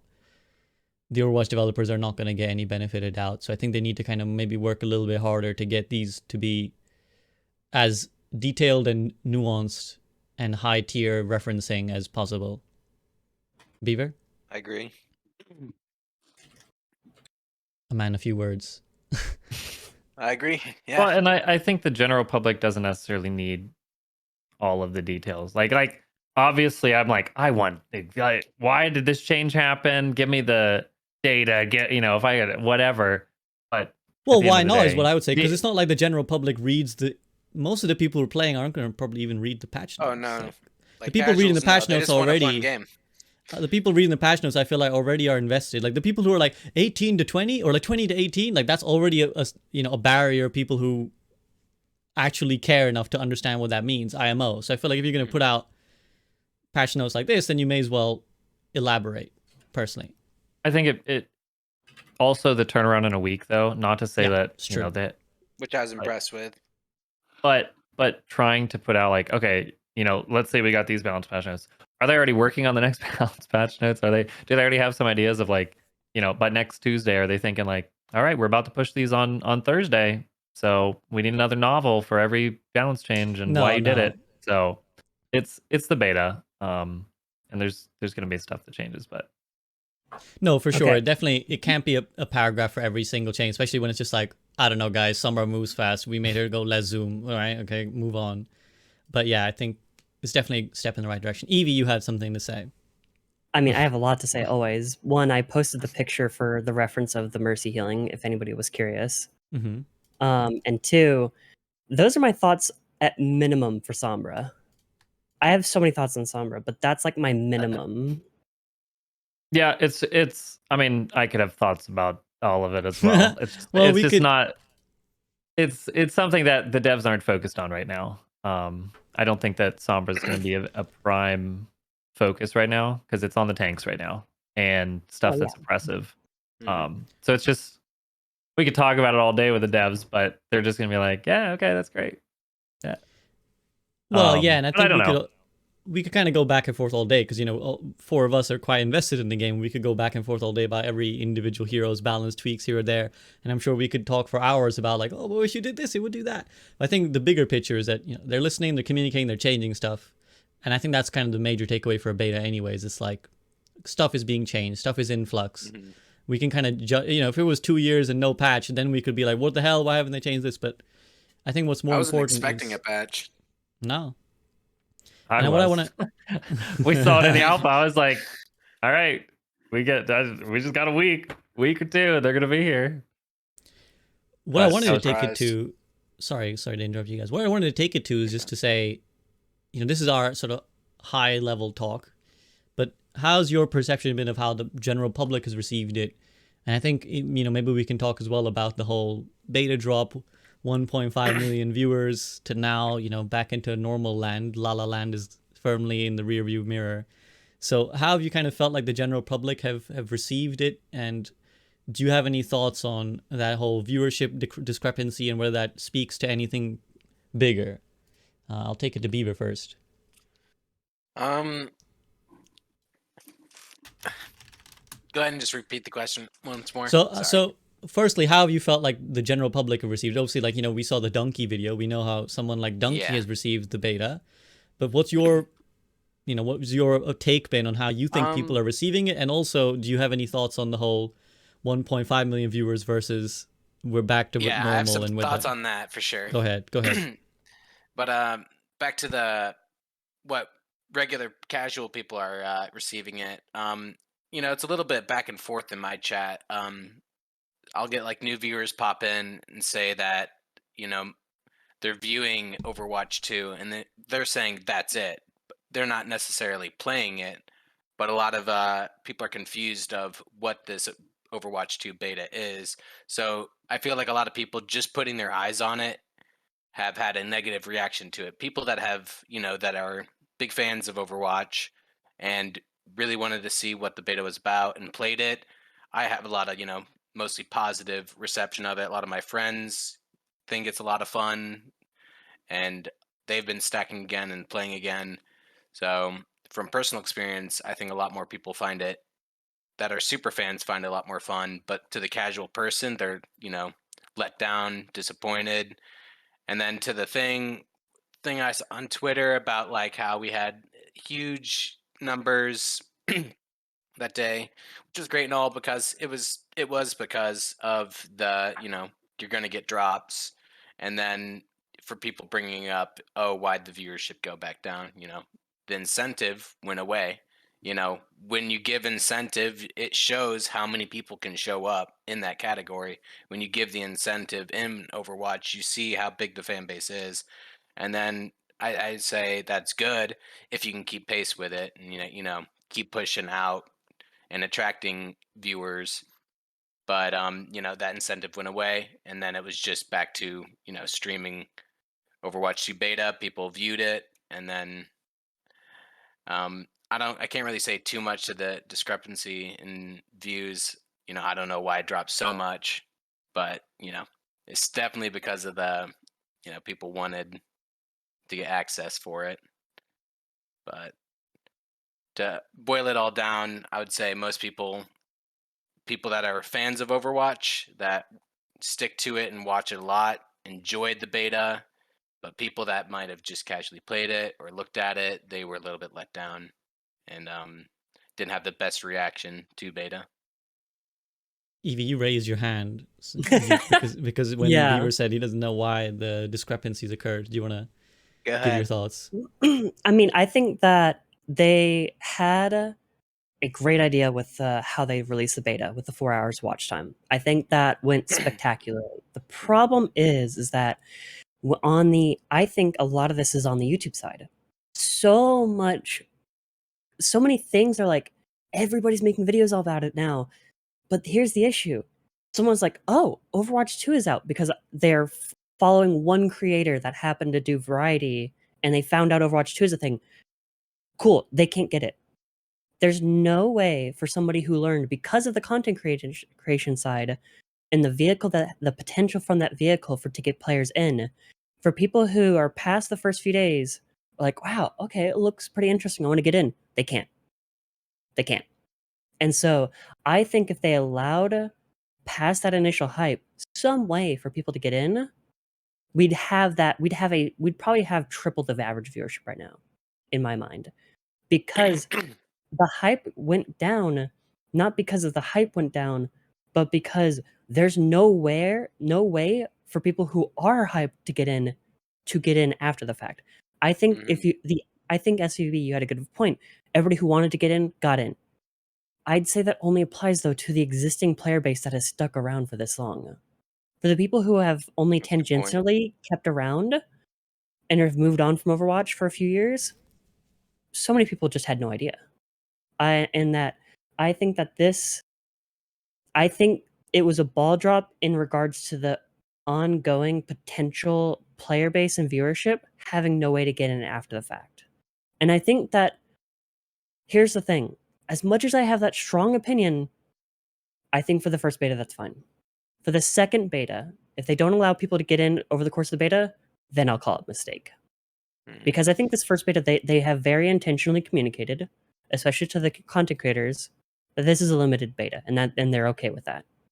And so I think from the marketing standpoint, while this was a big splash, I think that this is okay. For the following betas, I think that we need a lot more focus on allowing players in. Actually, I was going to give my thoughts, but I actually want to ask Fitzy first. Fitzy, you feedback first.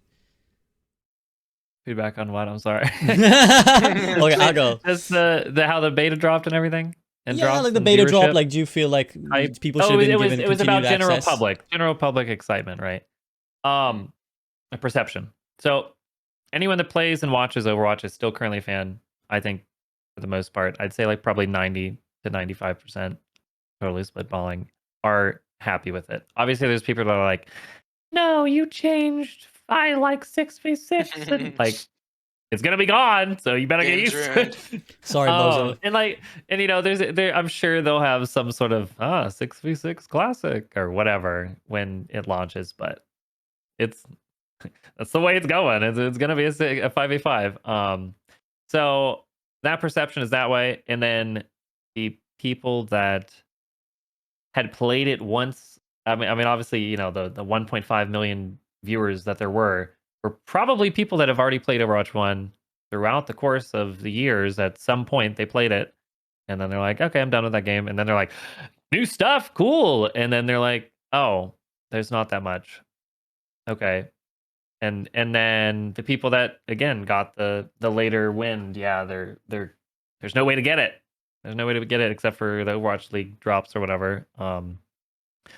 And agree that yes, they have made it very clear that it's a closed beta, and that's fine. And yes, I also agree that if we go on to the second one and there's no way to get it, then yeah, it's gonna be a problem. Ideally, there would be like, hey, there's a new hero for every role, and new changes. Are we going to get that? Probably not. Maybe we'll get a new hero. We still haven't got that cinematic yet, so we don't know when that's happening. But we know it's in the works, so that's cool. So that'll probably be like, they'll probably do that right before the next one, if I had to guess. If they teased it this time, then they'll be like, here's a cinematic. Oh, there's someone else in the cinematic. It's Sojourn's dog. It's a new hero. Something that we've watched the things where Sojourn was showed in Echo was shown in previous cinematics that were eventually revealed as a hero. So maybe that's something in the cinematic that she's working with another hero that's also going to be released, and it's like a duo cinema. Who knows? But Brigitte was shown in Reinhardt's, I think, before Brigitte was released. Anyways, so to sum it all up, the people that are fans are excited about it, except for some that, they're just people that don't like change, and it's change. So it's like, here's this update. Update your Windows. Oh, I hate this. Oh wait, never mind. I like it. So there's kind of that group of people. And then the people that have liked it at one point. Yeah, they're pretty disappointed. But I do feel like those people will not be disappointed when everything is said and done in the next 5 or 6 months. We don't know when it's going to get released. We don't know when the PvP portion is getting released. We don't know when the PvE's portion is getting released.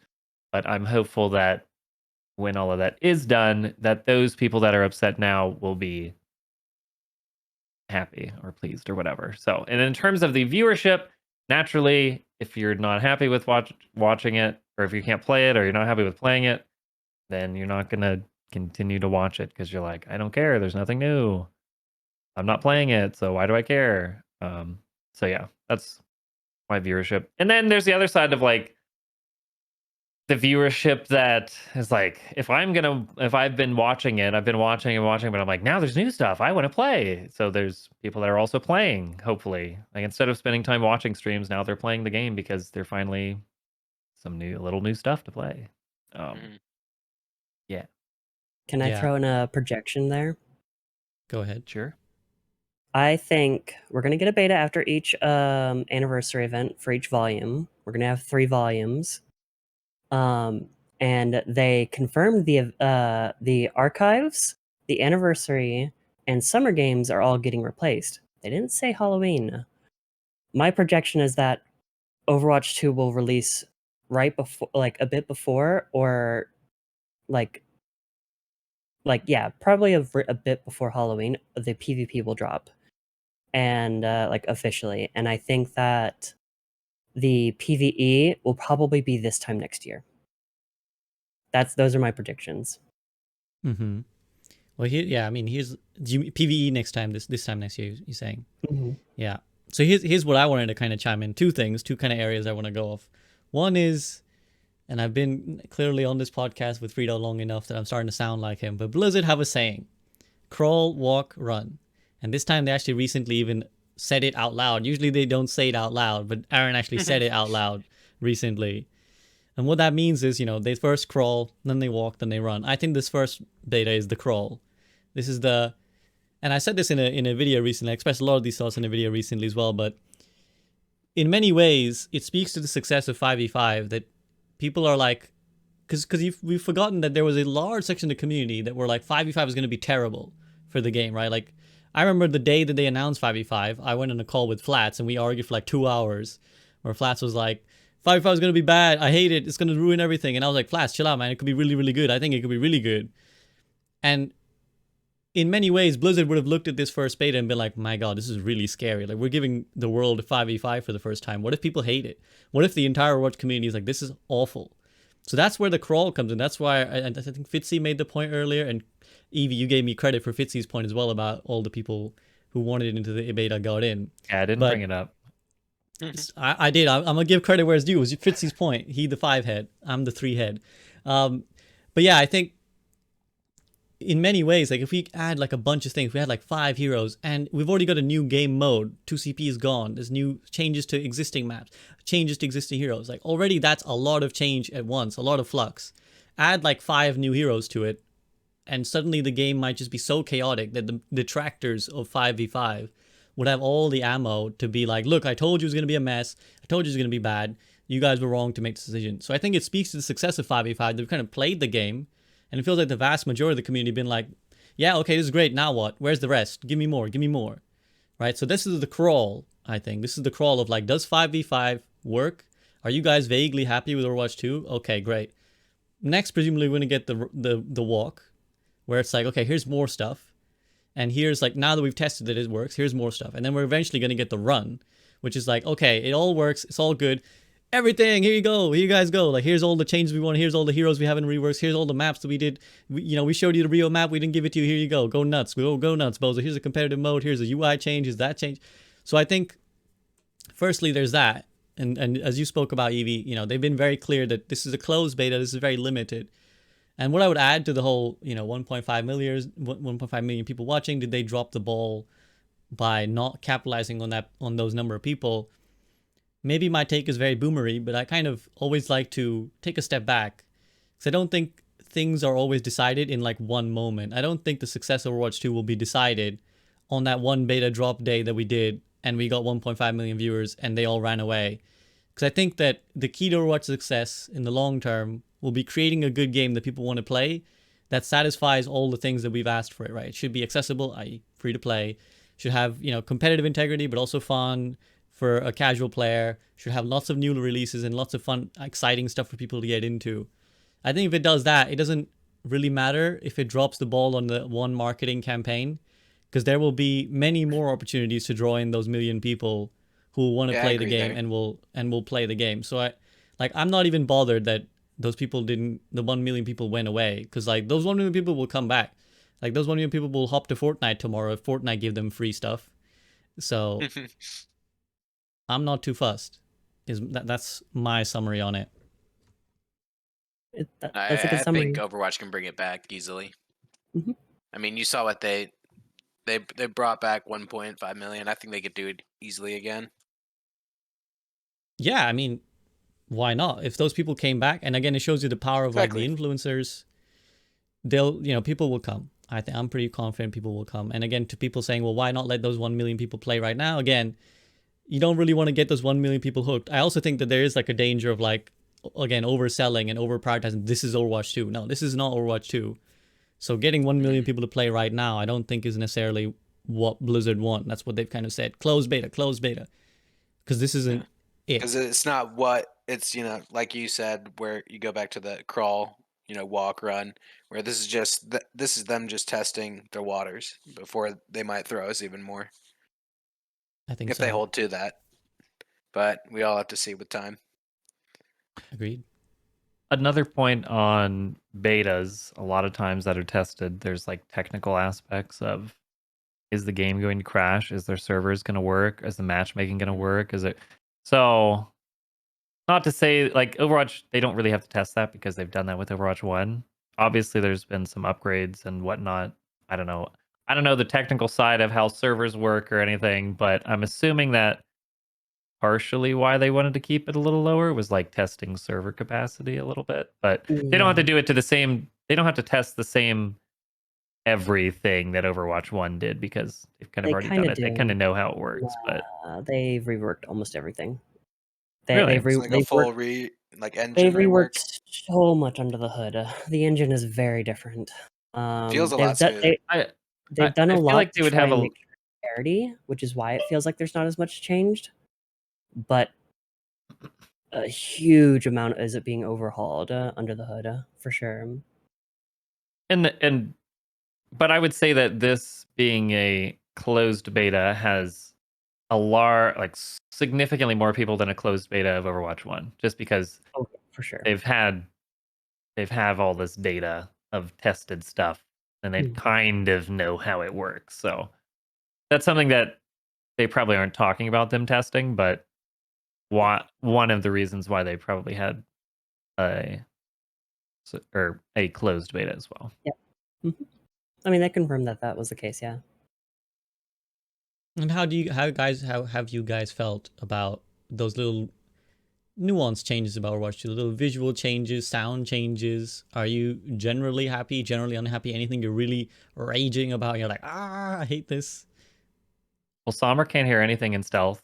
You only hear voices. That is really weird. It's really deafened. I don't know why. It was not like that in alpha. It's a bug. They're working on it, but yeah, it was just like, can't hear anything. What's good? And honestly, it affects a lot because how many times are you trying to hack someone and I'm just like, oh, there was a Hanzo there that shot me. Oh, there was a Zen there that shot me. He was pulling his bow at me. I couldn't. Yeah, hear that. like there's tons of little sounds that you hear as Sombra that allow you to play a little different. So I think a lot of the effects are a little bit too potent. Like I'll get hit by a Rhinehammer and like I'm getting jarred all around. And they said they're already looking at that. Yeah. And so I'm not too worried about that. That all can be fine tuned. I like the style they went with. Everything feels a lot more crisp. Maybe not like I want to see more like color shade of maps diversity. Maybe not always that shade of orange. Was dynamic. Weather like they said they were going to do. Or dynamic weather is not dynamic weather. It's going to be for the PvE, right? But the dynamic time. I like to see different maps at different times. Which is the first time they've confirmed that. Yeah. Which is super promising. So, like playing quick play, effectively the map pool will be doubled, effectively. It's gonna be cool. Well, the question will, and I don't know if they've said it. I know, so in Dota, it's all the same map, but you can have like different skins for the map, and so I'm curious if they're trying to do that with Overwatch 1 not Overwatch 1, but with the maps. So like, I want to play with Oasis Night. I want to play with Oasis Day. That you can like pick which one. I don't think they would do like that, but I do love the idea. Yeah, I don't know if they're separate. Yeah, because it would have to be everything is exactly the same, so that there's no competitive advantage. Obviously, be like, oh, you want to play Oasis on Day because you can see he's here. Like those people are going to do that, but yeah, I think that's something that could be, yeah, if they're going for that feature. But Evie, you're the technical expert. Is it on the client side, the map loading, or is it like a server side thing? I would say it's feasible to do that on client side. I mean, if they would like match the map geometry, the shadow's already baked in, so they would have to do some innovative like map loading. But I'd say the engine in Overwatch 2 is capable of doing that. where the instances is more server, but it would depend on like it would have to be like the client. Like the map itself is not a separate map for having different baked. It loads in different shadow assets as if they have a like for example like if we have 2 times a day, we're not going to have two maps on disk. It's one map on disk with different shadows baked in that load in dynamically. So I would say that it's definitely possible for them to do that, but they would not allow that in comp, like you said, because again, I would pick time of day for different why time of day not? for sure. I would see. Here's the They've thing. added the Halloween as that an- you hate, Evie. as They have a- the Halloween that you hate. Yeah. I despise the seasonal maps, mostly the Halloween ones. But yeah, can't like the boop boop on spots. Eichenwald. Yeah, I Yeah. hate the they changed the boop And the spots. platform that They you can shouldn't do stand that. on. Yep. So the Eichenwald one is egregious for various reasons because the map hasn't been updated since it was created. There's various exploit spots on the Halloween one, but also the final phase, you can't hop up onto the step up in the Halloween version, where like there's debris in the normal version where you can just walk up into the platform. It makes it to where once you drop off in the Halloween version, you're fucked. I'm sorry, you are royally fucked if you drop off that platform on the Halloween version because I you do can't like hop their back up. themed maps though. It's really cool No, the when they do theme that maps kind are of stuff. amazing. I'm just saying for the For quick play. geometry, Yeah. the geometry For quick changes play, are not what mess comp. things up. So Well, yeah, this does bring a interesting discussion. Now, we've kind of largely discussed the contents of the beta itself. Now we can head to speculation. What do you guys think? Is any guesses about the monetization model before they kind of announce it? You want to be the first to say, I said it, I called it. They're going to do it like this. Fitzy, I see you kind of pondering something. No, I mean I don't need to be like, haha, I was right. Yeah, like We're gonna have battle passes. I don't- It's gonna be completely free, and the only thing we're ever gonna pay for is PvE, and it's gonna be $10 a month for the battle pass. Calling it now. not $100 per on month. it Not per, Per month. month. Per month, or no, not per month. That's way so too much. Jeff confident would be in back rolling. don't Per numbers. buy the battle battle pass. pass. rolling. Subscribe Per to battle me on pass. Twitch. Mhm. No, but Well, there's my guesses. okay, well, we can clip Beaver's audience can clip that one and have that ready for when Beaver's proven right. Evie, do you have any Alright. ideas? Oh, I think. Sorry, you got it. No. If you're ready to go Fitzy. I was just gonna say I asked this a while ago, and I'm gonna compare to Dota again because that's just a game that I've played. And even StarCraft, where there were like announcer packs where our streamers can be like, "Hey, I recorded and did all of the voice lines that Athena does, and you can have me tell you when the payload's moving or capture the objective, and that it unlocks." Yeah, like you'd be like, "Hey, they're capping the point," like some that you do your own thing.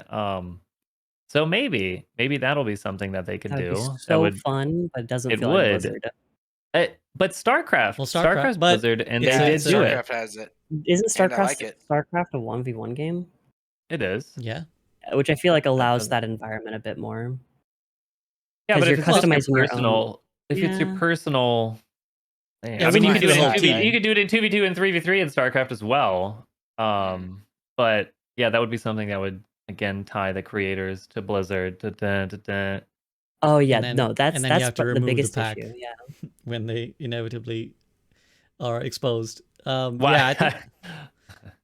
Yeah, I think I would love that. I suggested this idea like 2 years ago to Jeff. I think I was like in the creator I when I said it first like got 4 in. years ago. I was Oh, you like, beat me. You were like, there's one I'll say I was first on. But yeah, it's because you have the something same game pool as I do. I'm also a Dota and StarCraft Yeah. lover, so you come in with the same background as me. You know what's super interesting on that point though? For, like, of course I bring this trans perspective, but actually I know somebody who did a voice pack for Paladins before they came out as trans, and now their pre-transition voice is permanently in the game as an announcer pack, and I was just like, I couldn't imagine being in that position. That'd be That's dope just if Are they very not willing interesting. to? Are they not Do willing it. to take it down or I replace it? doubt it.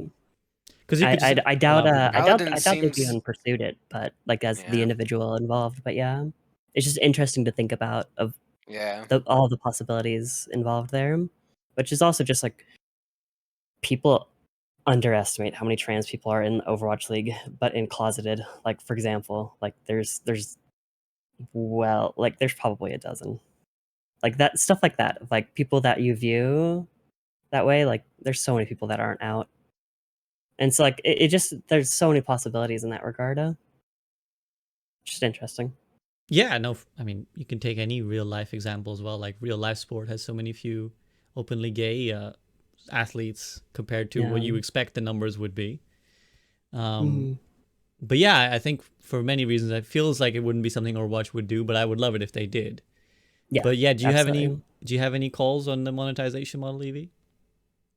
I mean, I think most of us are on the same page that Overwatch PvP needs to go free to play, but I worry dramatically about the competitive experience. And I don't claim to be smart enough. Like as much as I always love, here's an issue, here's a solution I thought of. I don't know. I don't know what they'll do for comp. If it goes free to play, I do not know what they will do. Yeah, I'm worried about comp with the current way they do their policies and everything, and how they enforce the things if it were to go free to play. Sorry to Do we? interrupt you. No. You're absolutely right. And like, do we? Not to pull a Caffrey here, but do we think Blizzard has it in them to go lower level, to ring 0? To go like to kernel and all that. Yeah, Are you ring talking 0. about like the Yeah. The Valorant anti-cheat software in your PC I running mean, all the time. I have Valorant on it, and I don't mind if they had something similar.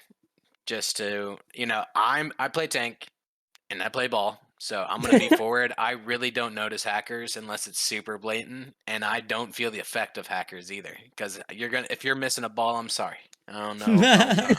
I'm right in front of you, unless I'm moving across the map fast. But I too do not I wouldn't notice mind it. them very Yeah, low.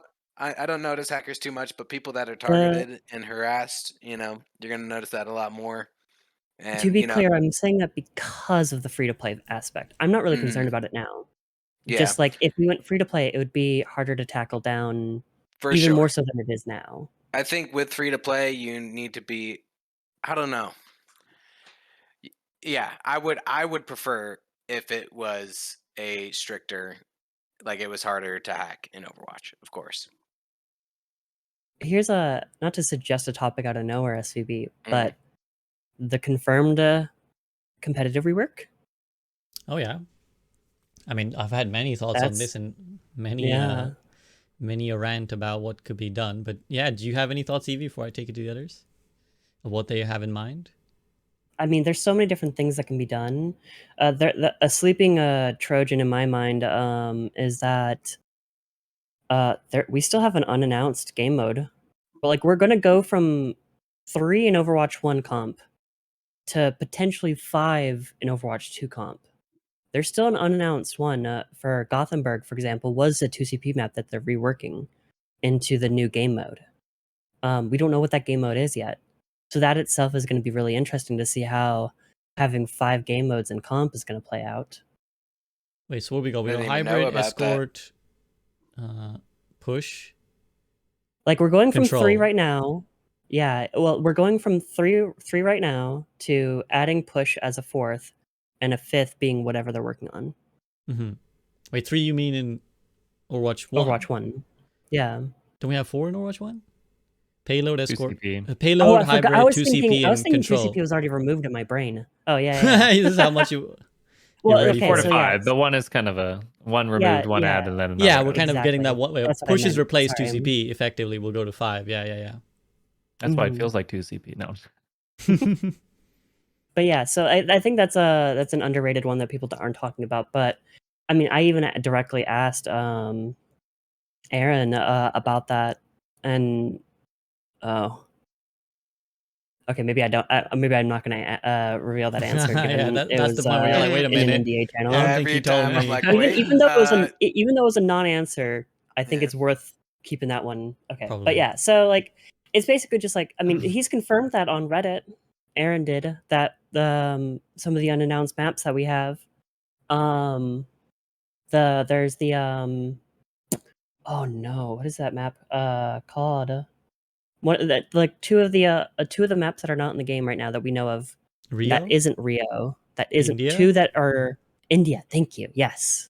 Yeah. So India and Gothenburg. I suspect both of those will be on the new game mode. India might be a push, but I don't think it is. So I feel like it was that'll pushed, be they would really have given interesting. it to us. Maybe, Like- but I think that they wanted to do one from like an existing game mode. Well, two from existing game modes that are different, and then two in push. I think almost certainly we'll get another map in the walk phase, if you will, of the betas. But we'll see. Fitzy, do you have any It- ideas? Oh, go ahead. yeah. So if we're talking competitive, since again they said like, oh, we don't want to release competitive yet because we're working on it. If queue time is not a problem, then because I know there's people that are like, we want a 5-stack in GM. That obviously brings problems because even if you 3-stack and then there's like 3-stack of 2 solos versus a 5-stack, and then it's just it. I know there's lots of people that want it, and there's a lot of people. I'd say it's pretty split, if anything, in terms of there's arguments for it, there's arguments against. There's for it is like we can do content together, we can have everyone on the same team together, it's cool. Then there's like, oh shit, if I'm a solo, I know for me when it was like there's a 3-stack and a 2-stack and a solo. If I'm the solo and the 3-stack says we're gonna do this, and you say I can't or I don't want to, then you're just immediately on the like you're outnumbered already. Yep. Even if the two other people agree with you, you're just tied to like, okay, we're still conflict. But if there's like a 5-stack and one person, I mean now it'll be 4-stack and one person, then it's like, okay, I'm kind of thrown into this and it sucks because they want me to do this and I can't, and now they're mad at me, and then it just creates a lot of toxicity tension. for sure. Yeah. So with that being said, maybe if queue problem in a perfect world where queue times is not a problem or is limited, maybe they have you can solo queue or you can group queue where it's like you do 2 or 3-stack or 5-stack, or you can solo queue. And so maybe they'll split it into that type of environment. But that is with queue times not being a problem. Yeah. And then, if it's like maybe if you 2-stack, you could either get into a 3-stack, or if you duo, you're either going to get in with 3 solos or you're going to get in with another duo and a sing. I don't know how they would do it. That's something that, again, Dota does is there's solo queue and there's group queue. And they're different ratings because someone who's not to target Mercy in any way, but they're notorious for, oh, you duo queue with a DPS and you pocket them and you get carried. That their matchmaking rating compared to them solo queuing is going to be probably very drastically different. Maybe not drastically different, but What are you trying to say? it could. I mean, yeah, I seen your it's Mercy Beaver. No. It's just that it's an easy example different. of what Fitzy is trying to convey. Yeah. I would say like that. It's just an example. But Fitzy, I completely understand your point. Where like, so I mean, I would say the better analogy instead of Mercy, even though that is a good analogy, is some pros are just shit on the ladder versus they're amazing in a group competitive setting and on their team. Like they know how to play the game from a higher level rather than dealing with randoms in the Ladder rats, is where just they'll come out yeah. with Sure. TP Bastion, and they're like, "What's going on?" Well, and the problem is if you're like, okay, if we appease we want to be able to 5-stack. Now you've got a 5-stack versus 5 solos, and it feels terrible. Unless, I mean, if you get the win, and then you could whatever. So it's a way to meet both expectations if queue time is not a problem. But that being said, splitting the player base could create that type of problem. Yeah, but I mean, I think if we factor that into the assumption we pretty much all have of it going free to play, I don't think queue times will be an issue in Overwatch 2. Exactly. Yeah. Mhm. The other these thing games do have free to play, like Dota. But Dota does have very long queue times. Like it can be like 10 minutes very easily, and that's just very normal. But you also get to play for like 50 minutes. So the game length kind of Exactly. changes that. And Overwatch, it's like a 15-minute game for like a 15-minute wait, you know? So half of your time is spent waiting. Hey, push mode can be like 4 minutes. Yeah. If you snowball, Speed at run least it's like, push. I'm out of this. We're losing. I don't care. Yeah. There's also that data mined info about a clan system, which I don't know if this features into the idea of a competitive rework or not, but could Be very I think interesting. I think it's a nothing burger personally. Mm-hmm. I think it's just a red herring. Not that it's a red herring. I just think it does nothing to do with any existing system, unless Mhm. they just Like come not out of. tied with a comp system, just a separate clan system. I think it's just a fun add-on for people to Yeah. to be grouped up in game, like a way for communities to form in game, which is good. I would like that. Yeah, it would be good. It would be very good. Any other thoughts? Hey, Beaver, Beaver says any thoughts? something who's on for my familiar. clan that I can queue with? Exactly, that'd be nice. The Fitzyhere clan. I think I'm joined that. almost anecdotally wondering if the clan system is their way to bypass the friend limit without actually giving us a higher friend limit. I would love that because Funny. the friend limit is annoying. I mean, obviously they've been working on clan system for fucking 8 years in the BNet Yeah. client because they want clan system to work cross game. That's the thing. Mm-hmm. That's That's their end the goal. key. Didn't Jeff touch on that? Yes, I mean he's touched Yeah. on that like 8 times over the past 6 years. Like it's been a long time coming. I But miss the just days of getting all the teams to BattleNet work together. clans. That was the shit. I miss that. Something to combat if it goes free to play and competitive could be.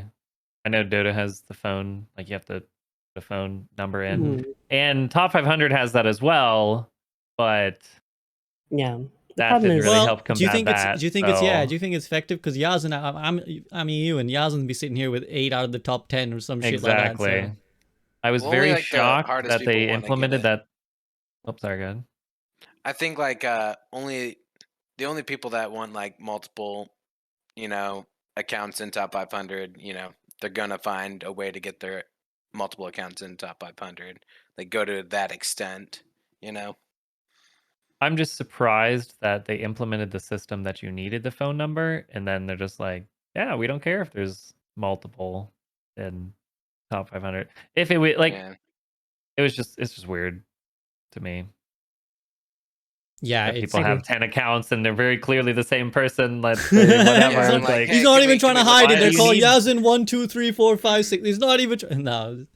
There's a few Yeah, it's notable just- examples like that where it's like I think someone else brought up the idea of like why are there so many bronze to GM content creators and you're like not actively stopping them? Is that not a bit weird?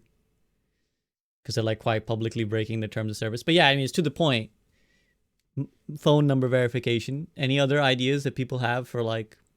Because that's the number one thing that people say when you say free to play. The number one thing people say is but Smurfs. Yeah, people But are scared of hackers. Smurfs and hacks. I think an interesting aspect to that for the average player, I think if we get a battle pass, Smurfs will drop dramatically. Because people want to stick to that battle pass progression. Think about it like this: there's zero incentive to stay on one account in Overwatch 1. But if you have a battle pass, like the There'll be more average incentive, yeah. player, you know, people are gonna have multiple accounts. They will have multiple accounts. But I'm saying like. Mhm. I think that's the same thing with the top 500 thing. The average player, like you know, if I was top 500 status, I would on average have 3 or 4 accounts top 500. I'm not Mhm. going to do that. Like even if I was out there, and so like I think for the average higher tier player, it dramatically dropped somebody who has multiple accounts. But I also just think I have so many opinions on comp. It's like it's all coming back to me, and sitting there just being like, I have so many ideas on comp of like, fuck 2-month seasons. That Think is they're too long, such too a short? vital- It's too short when you have 4 SRs on one account. Yeah, You do it's not way have too the. short. If we had 3 months, already felt like the right amount of time for 1 SR. Then we have 2 months for 4 SRs, where I want to invest the time on other roles, but I don't even feel like I have enough time on support. I barely in 2 can months. maintain my own, you know? Yeah. And then I have to work on 2 other ones while we have like 2 months to do that Exactly. all. Well, it doesn't help either that it really is irrelevant when the season ends and the new one begins because it's just like, well, Exactly. back you go. Well, I think so. Or like so a my spray dream or situation. something. Yeah, my dream situation is that we're gonna go 3-month seasons. Battle Pass will be synced up with the 3-month seasons, so it'll be even more nice. thematically. I think that'll give. I think. I don't think they would do this, but I think Open Queue should go. I think that we should focus on the queuing up. So we have 3 SRs to work on. We have 3 months. We have the battle pass synced with it, and we have a cadence of patches or balances that we expect at the start of every month. And so then we have this almost like cadence of mentality of when you recall a meta, you almost go back, oh yeah, that was March 2022, that meta. Where if we have a cadence of 1 month, I think that's a good cadence of balance patches. It also aligns itself with 3-month seasons, and like I just think that that would be overall healthier for people to also want to play more on one account. Because right now, think of it like this, like, I think just also the MMR system when it comes to multiple roles needs to get reworked because I feel like I feel like unless I'm completely warmed up and I've got my SR up on another account on that role, I feel like I'm picking DPS or tank on my main account because the MMR was just inferred for my support role. In fact, my DPS and tank SR is higher than my support SR right now on my main, just because it inferred my MMR from 2 years ago, right? So, But have like, you played on how much DPS have you played? Because but that's part of the issue is like in order for my MR to drop on DPS to 3,800-ish, where it's right now is like 4,200, in order for that to happen, I will be the notable factor in every match that's like underperforming relative, as well as emphasizing that we don't have streamer mode. So in order to play on my main account, I have to be publicly EeveeA playing DPS in 4,200, getting scapegoated every match. but And that that's not don't my Yeah. fault as the that player. only takes like 2 days to drop.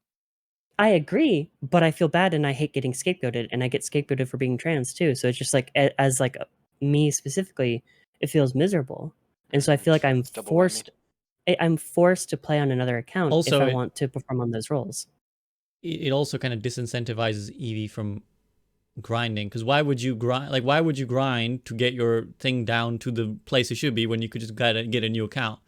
And again, I think Yep. what it encourages is like, I'll just play 5 games. Haha, look, my DPS is 3,900 and done there. Sit it there. Go again next And you season. keep getting that. And that's the other thing, Fitzy, is like my SR can be 3,800, but my MMR is still 4,100. So I'm still getting matched with a full lobby of top 500s as a 3,800 player because my MMR isn't dropping as fast as my SR should.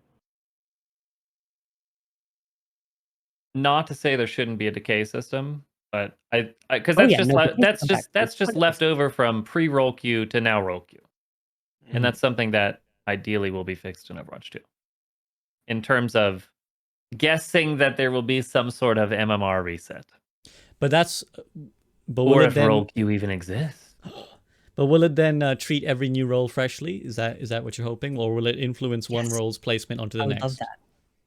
I would love it to be like freshly placed, but the problem is they can't do that. Like the MMR is so ingrained, and like they would never want a reset like season 2 again. They don't want that mess. It's too many players. I don't think they want that Overwatch mess. 2? I think that they would make it more malleable. I think that that's what they would do with making it more malleable for off-rolling or whatnot and detect the least played roles. But I don't think that they would do like it's effectively a soft reset rather than a hard reset. I don't think they'd ever do a hard reset again. You Yeah, think I they think would they're fix going to it? port over Go the ahead, Ian. data. Mm-hmm. Fitzy, you think they're going I'm to sorry. hard reset? No, that's my question. I don't know that it would necessarily be a hard reset, but yeah, I think they could. Mm-hmm. Hey, And I hope what's for it, but I don't think it's realistic. That's my view. Let's say so Overwatch 2 starts and you do your quick play because comp isn't out for some reason, because that's the thing. In Overwatch 1, comp wasn't out yet when it started. Yes. It was only like a month. It was like I a agree with month. this. Yes, I agree with this. And Absolutely. so that I might grinded quick happen play, where, done. and even in the beta that we just did, like the first couple days felt like I was like, yeah, I'm steamrolling everybody. And then all of a sudden it's like, okay, I'm playing with everybody that seems to be good. And you can feel it with Sombra, especially the reaction times of anybody just turning around gets faster and faster. So, I mean, it seemed like there was pretty much from you could, and there were people that were like, I'm in gold getting matched with Overwatch League players. Like that was happening because there was no MMR and it was starting to spread out. So Yeah, I think if they I did think it's say very for like, possible. if they, I think the only way that they would do a hard reset is if they delayed comp launch. If they did it late comp launch, they could do a hard reset. But if they had comp launch day one, they wouldn't do a hard reset. But I think the expectation from the player base of comp being alongside Overwatch 2's grand release, if there's no comp, players do not want to play. Well, we've kind of I seen that know, already. A lot of tons people, already a lot of people very upset. Yeah, There's no a lot of competitive complaining mode. on Twitter. But I've seen. if let's say Overwatch 2 gets launched and they said, "Hey, comp will be launched in 2 weeks," would you play quick play? Of I'm course. a quick play warriors, so yes. Yeah, So absolutely. I think I think that if there's if there's it's for transparency- sure coming, and Overwatch 1 does not exist anymore because it's poof, it's gone, Mhm. then people will play. Yeah, So. I think so. I agree. Yeah. And it might be that like you have to play 20 quick play games before you can play comp. Yep. If the whole level system gets, Which- changed. Mhm. Which on that, I mean, we don't know how the level system is going to work in Overwatch 2, but I do Yeah, we think haven't seen borders or anything. I do think level 50 should be the requirement in Overwatch 1, frankly, instead of 25, which would also reduce Smurfs and hackers. How many hours roughly would that be in game for them to before they can play comp? Generally, a level in Overwatch is an hour of game time. Generally. Okay, so about 50 hours. Now, do you think Mhm. the casual player would want to sink 50 hours into the game before they jump into competitive, or do you think that's like the thing they would There's want to high do? requirements in other games too, like It's League of higher? Legends has pretty high requirements as well. I think Valorant's pretty Yeah. short, but I tried to get into League of No, Legends the other I day. played and a it lot took of forever. Valorant, and I still haven't got in. Yeah, so Mhm. I think it's not unreasonable for it to be high. Mm-hmm. So to go back to the question of will they do an MMR reset? I think it's very possible. I think with I all think they those should. factors we mentioned in mind, it's definitely possible. I think if not now, then when is my question would be, right? Like if not when you launch a new game, then you're saying you're never going to do it then, because there's Yeah, literally never that's going to be a true. better chance to reset everyone's MMR. I personally think it would be crazy not to do it, because I just think that it would solve so much of the issues that otherwise will crop. Like I can already see like so many complaints are going to crop up if they don't do it, and then people are going to there's going to be outliers that frustrate. GM in 6v6, Mhm. but you're gold in 5v5. Like you boosted You're were just boosted by here your double because you. tank. Yeah, exactly. Now that being said, I personally have never really like.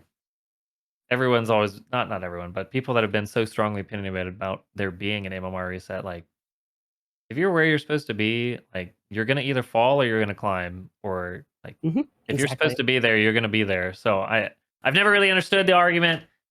Aside from, I mean, you make a point about, oh, my DPS is higher than it should be, but again, my solution to that is okay, you lose for a day and then you're You good. just gotta hard Like, grind Yeah, it. but And it just yeah, you get the I think- mental shit on from everybody for that day, and it sucks. But then Beaver on DPS, lol.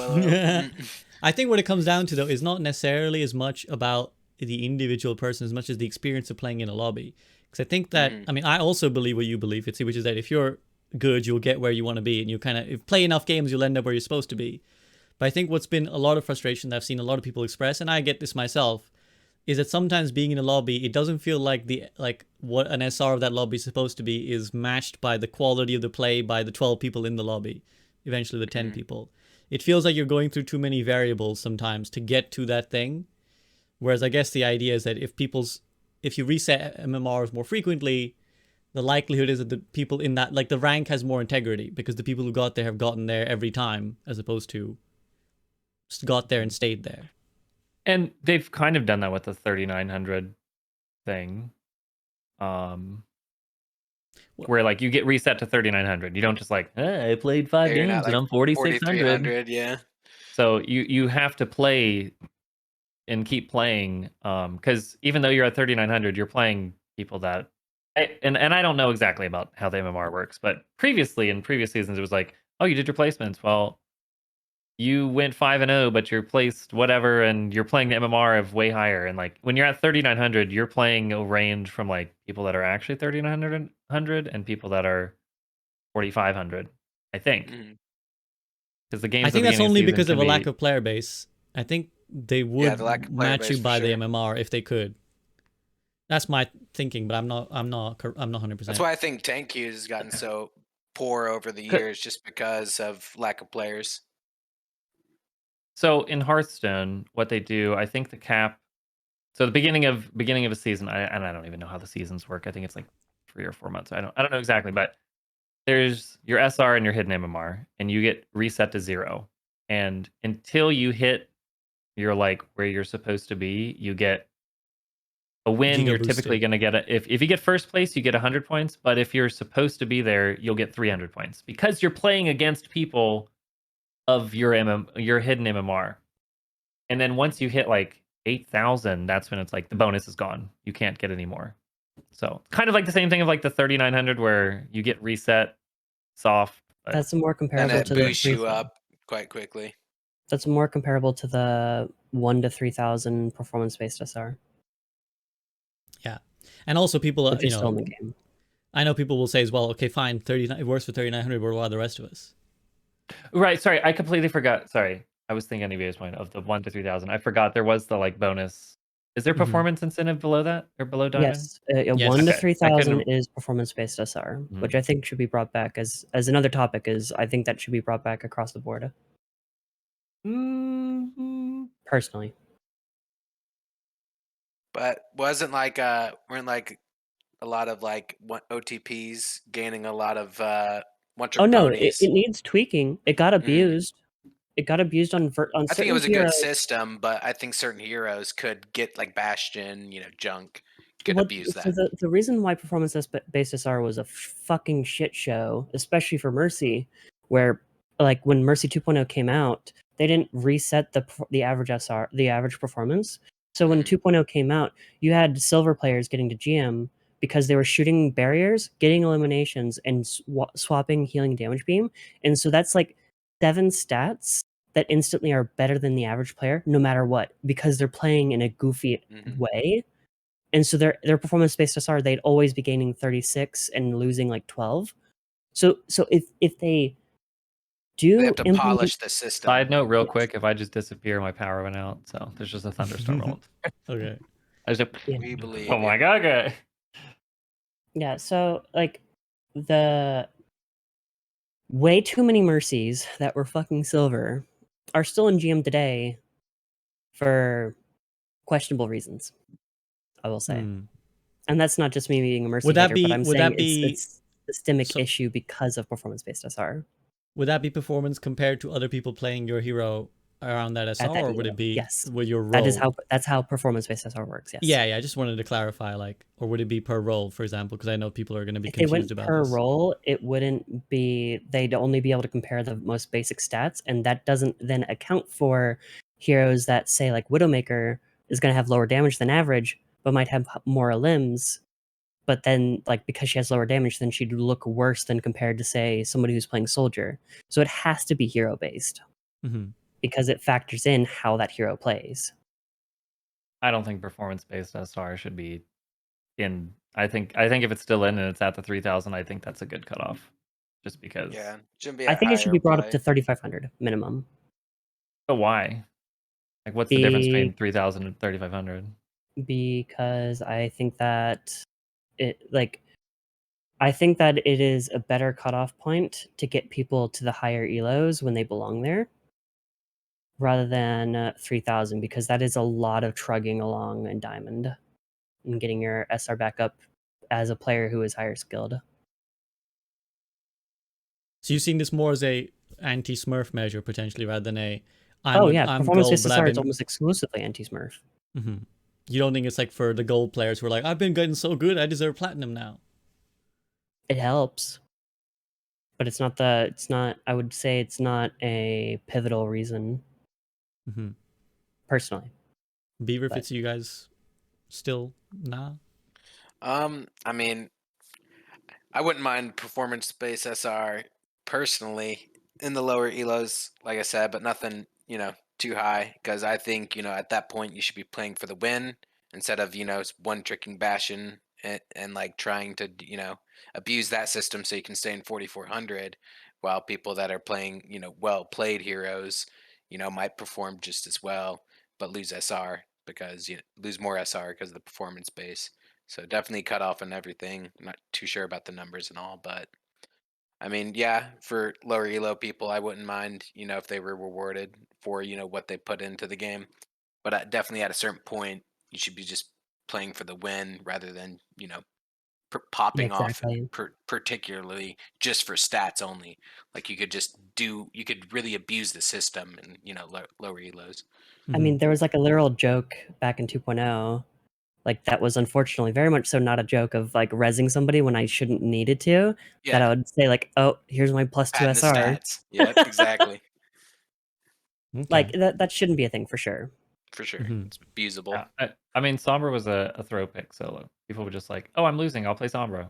And so when I was playing Sombra and winning, it's like 4,700. I literally could not have above a 50% win rate because I would win too many points, and so naturally I'm put in higher games and I would lose because I'm matched like I'm not quite supposed to be here, but like at the same time I'm like still winning games. Yeah, So like it was a very You're good, but it's weird. putting you in owl lobbies and stuff. Yeah. Well, and there were some people like, Fitzy's gonna be in diamond, huh? They got rid of the MMR system, and I hit top 10, and it was like, Yeah, exactly. or they got rid of the performance based SR, and I hit top 10. And it's like, okay, so clearly this doesn't necessarily indicate my skill that I'm not supposed to be here, but stats say that I shouldn't. yeah, So. like for example, like not to use personal anecdotes constantly, but yeah, like so, like I mean, do I deserve my peak of 4660 as a Mercy solo queue player during Bastion Crisis? No. But that is my peak because of specific circumstances.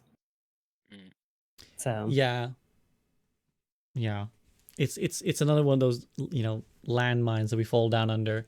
Last point, I want to run one of my ideas past you guys before we kind of move on from competitive reworks, which is that rather than seasonal decay, because that was another thing we kind of vaguely touched on, I prefer the idea of season minimum, which is that essentially you have to play a minimum number of games. If we say for top 500 is 25, then it would be 25 per season. And if you don't play that, then you decay for a certain amount. And that way, basically, it doesn't have the pressure that people disliked about the old decay system, where it's like, if you don't play for 7 days, you decay, while stopping the whole, I've been sitting on this SR for too long. Thoughts? I like it. I mean, it's basically Decay should definitely be a thing. Yes. Time. I mean, the amount of people someone who I played Overwatch with like 3 years ago, and they come back and they're like unranked on the other team, and they message me like, "Well, congrats on your free win," like because they literally hadn't played for 3 years and they're still at the like. The other thing is that with SR deflation, as the player base decreases just over time, because for what it has been decreasing, not a crazy amount, but the SR system deflates and whatnot. So someone that was, I don't know, 4,400 and not top 500 3 years ago is suddenly like top 10 just because they came back and their SR is their hidden MMR is the same. So anyways, yeah, decay system. It was I think it was you had to play a game every single day. That's what it used to be. It used to be like on it was like average, 20. Yeah, it was like every 3 days or something. I don't know. No, it was you had to play a game every single day, and so once a week. So once a week.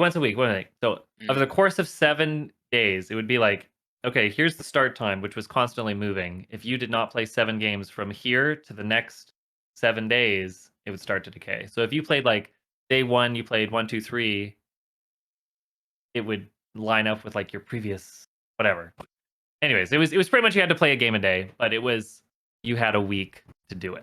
So in a span of 7 days, you had to play 7 games. But it's not like it was like on Monday it starts and you have to play. No. So, but that's SVB, to your idea, has that been tried in any other games? I don't know of it being tried in any other games. I mean, I wouldn't mind it. I wouldn't mind having that type of system. I would love it. Either our old system, which I didn't really like because you might get like, especially back then, I would be like busy with school or something. You wouldn't be able to play that many games, and I go down SR and stuff. But having you go on vacation for a week, and you suddenly lost top 500 because that was the end of the season, and you're like, well, shit. Yeah, and you're like, well, you kind of feel robbed from it but like in your method, if you'd play like the minimum 25 games per, what would it be? Like per season? Per season, Or yeah. yeah. So I wouldn't mind that. And also, I think you still they have. just I think you still have decay in some form potentially in top 500 because the camping a certain rank is different. It But I needs think to for make the it more mass player competitive up base, there. yeah, for the mass player base, I think per season, because I think a lot of people, again, especially in the medal ranks, don't have the time to play every week, and they don't. It feels really shit. I think if you've been like, if you're someone who's not, we're streamers, we grind the game like 8 hours or whatever, but like for someone who maybe gets to play a few hours a week to work really hard, climb a little bit, and then you rob because you had real life shit to do. That feels really bad, I think. Whereas per Yeah. season, I think you can't. Like, I think if you couldn't play 25 games over 2 months, then I don't think you can claim you deserve your rank either. So I think that's why I Yeah. prefer that system. Like you're not even playing Overwatch at that point. Yeah, like, how can you say you're still that good? Yeah. Okay, anyways, I just wanted to get you guys' thoughts on it. I know I've taken a lot of you guys' time, so let's head towards the sort of concluding thoughts, which is the future, the potential next beta and the next beta after. What do you guys want to see coming from the next beta, or just generally the future of Overwatch 2? What are you looking forward to? I'll take it to Fitzy first. Oh. I'm looking forward to more balance changes, of course. More heroes, more maps, more modes, more communication, and more hype. Yeah. I mean, there's nothing really specific in which order that's going to happen. Like, I'm not expecting 3 new heroes and 5 reworks and 4 maps and I'm not expecting that all in the next beta. I think there's a little bit of some of those that could happen in the next one. But balance changes for next week. Maybe not next week, but I would assume that they're gonna do one more before the end of it. This is like, I don't know. We have what? How many days do we have left? It's on the 17th, so Yes. next Thursday might be a little tight, but if they put it out next Thursday, there's 1, 2, 3, 4, 5, 6 days that they can get data for the next beta. So yeah. There's also Owl to factor in as well. Like, they will potentially need to keep balancing for Owl. Sure. And do they, so is Owl, are they done on the 5th, like 14th, 15th? Is that like phase 1, or do they have, when does I'm not Owl sure. finish for the first phase? I don't know. I've been I have to look at Clearly, schedule. clearly we're I just rampant know people Overwatch were League like, fans. betas are going to fall in line with the The ladder Overwatch rat. League. And I was like, oh, are they only playing for 3 weekends? That sounds weird. But yeah, I don't know. just lots of new stuff to come. Hopefully we get comp in the next one. I think that's a big one that people that want to play really want. I just want comp settings, but at the same time, I don't want to like the amount of times I backfilled alone today was just like, wow, great. It's 80% on a hybrid or on a Helios on second point. Great. Let me come back and try to whatever. So that just wasn't super fun. And then at the same time, like if you just slightly start losing, like I'm a very like, yeah, we can do this, we can come back, and people just give up. I mean, it's 80%. It's like if there's still a fight, you can win. Like, why are you giving up? Just so competitive. Beaver. Mostly I've always been, for me, what Overwatch has been about is the heroes. So I would really like to see a new hero or hero reworks. Those work just as good for me. But definitely I don't know. I want to see something creative out of the next beta, whether that be a new hero. I know there's going to be new maps going to be shown, or maps are coming to the next beta, or should. But definitely a new hero, probably from a different category, not DPS. So definitely either support or tank. But that's mostly what I'm looking forward to on these future betas is, what Overwatch is all about, the heroes. So definitely want to see more of that. I And agree. see if they can keep up with their communication. Those two will be very. If they can deliver both of that, or those two for me, I'd be really happy. Very potent, as you might say. Very potent. Be very powerful. Very powerful. Evie. Very powerful. Can you reiterate the question? What are you kind of looking for and maybe hoping for from the future betas? Like, is there something you're like, they need to do this? Or is there something like, I really, really hope they do this? As long as they keep up with more innovative changes to update older kits to the modern game, I'll be happy. Mm-hmm. Like, as not to be too concise there, but just like, yeah, just like that's what we need. We need to keep updating kits. As the game develops forward and marches forward, too many characters are getting not as much love as they need. So, Yeah. and I think that that's okay that that hasn't happened as much in this first beta, to be clear. But as long as it keeps happening in general, I'll be happy. Agreed. I think a new support hero is necessary in the next beta, just because that's clearly the biggest concern of the community, in the sense that, like, if they go, I feel like if they go this next beta and nothing is done in that significant sense to help supports, people will just be like, look, this is a disaster waiting to happen. They don't care about supports. Support is the new tank, blah, blah, blah. Not that, again, I think it would be insurmountable to turn that perception back. But I think just in terms of what they've done a really good job of, I think, is keeping the community happy recently. I think the changes in Overwatch 2 have addressed a lot of what the Overwatch 1 community were unhappy with. So I think continuing down that trend, a new support hero will, I think, reinvigorate the community in a really strong way, because there's always support players always tagging me, coming at me, being like, do you know SCB? It has been 2 years, 3 days, since the last support hero. And I'm like, I know, man, I'm sorry. So I think a new support hero, but I think in a bit broader picture, what I really would love to see now is, again, that crawl, walk, run of, like, I want to see that picture of what a world of Overwatch 2 looks like, in sense of, like, as a live service game. Because what we've been seeing is, like, we've had Overwatch 1 as a effectively dead game, and now we finally gotten stuff. I want to see what's the game plan for what we can expect in the world where Overwatch 2 is just out. Like, how often are we getting heroes? How often are we getting balance patches? How often are we getting a new map, new mode? And a kind of window into that, I think, would be great from, if not the next beta, then certainly the next one after that. So those are my desires. Anything else to add, or you guys want to discuss before I'll let you get going? No. Well, in that case, what I wanted to say. Thank you guys so much for your time. I really, really appreciate it. Chat and later YouTube. I know YouTube and other podcast services, when you guys will listen to this, please do check out all these awesome creators. Their links will be in the video description. They're in the Twitch chat right now if you type an exclamation before their name. So please make sure you check these guys out. Awesome creators. And please do go show them some love and support for generously giving me their time to talk about all the stuff that I know you guys wanted talked about. So thank you very much, Fitzyhere Beaver and EeveeA, for your time. If there's anything I can do for you guys, do let me know. But from now, that is it. Thank you very much. Thank you. For now, that's it from me. Stream will be back in like a short intermission, but thank you guys very much. Peace out. Have a good rest.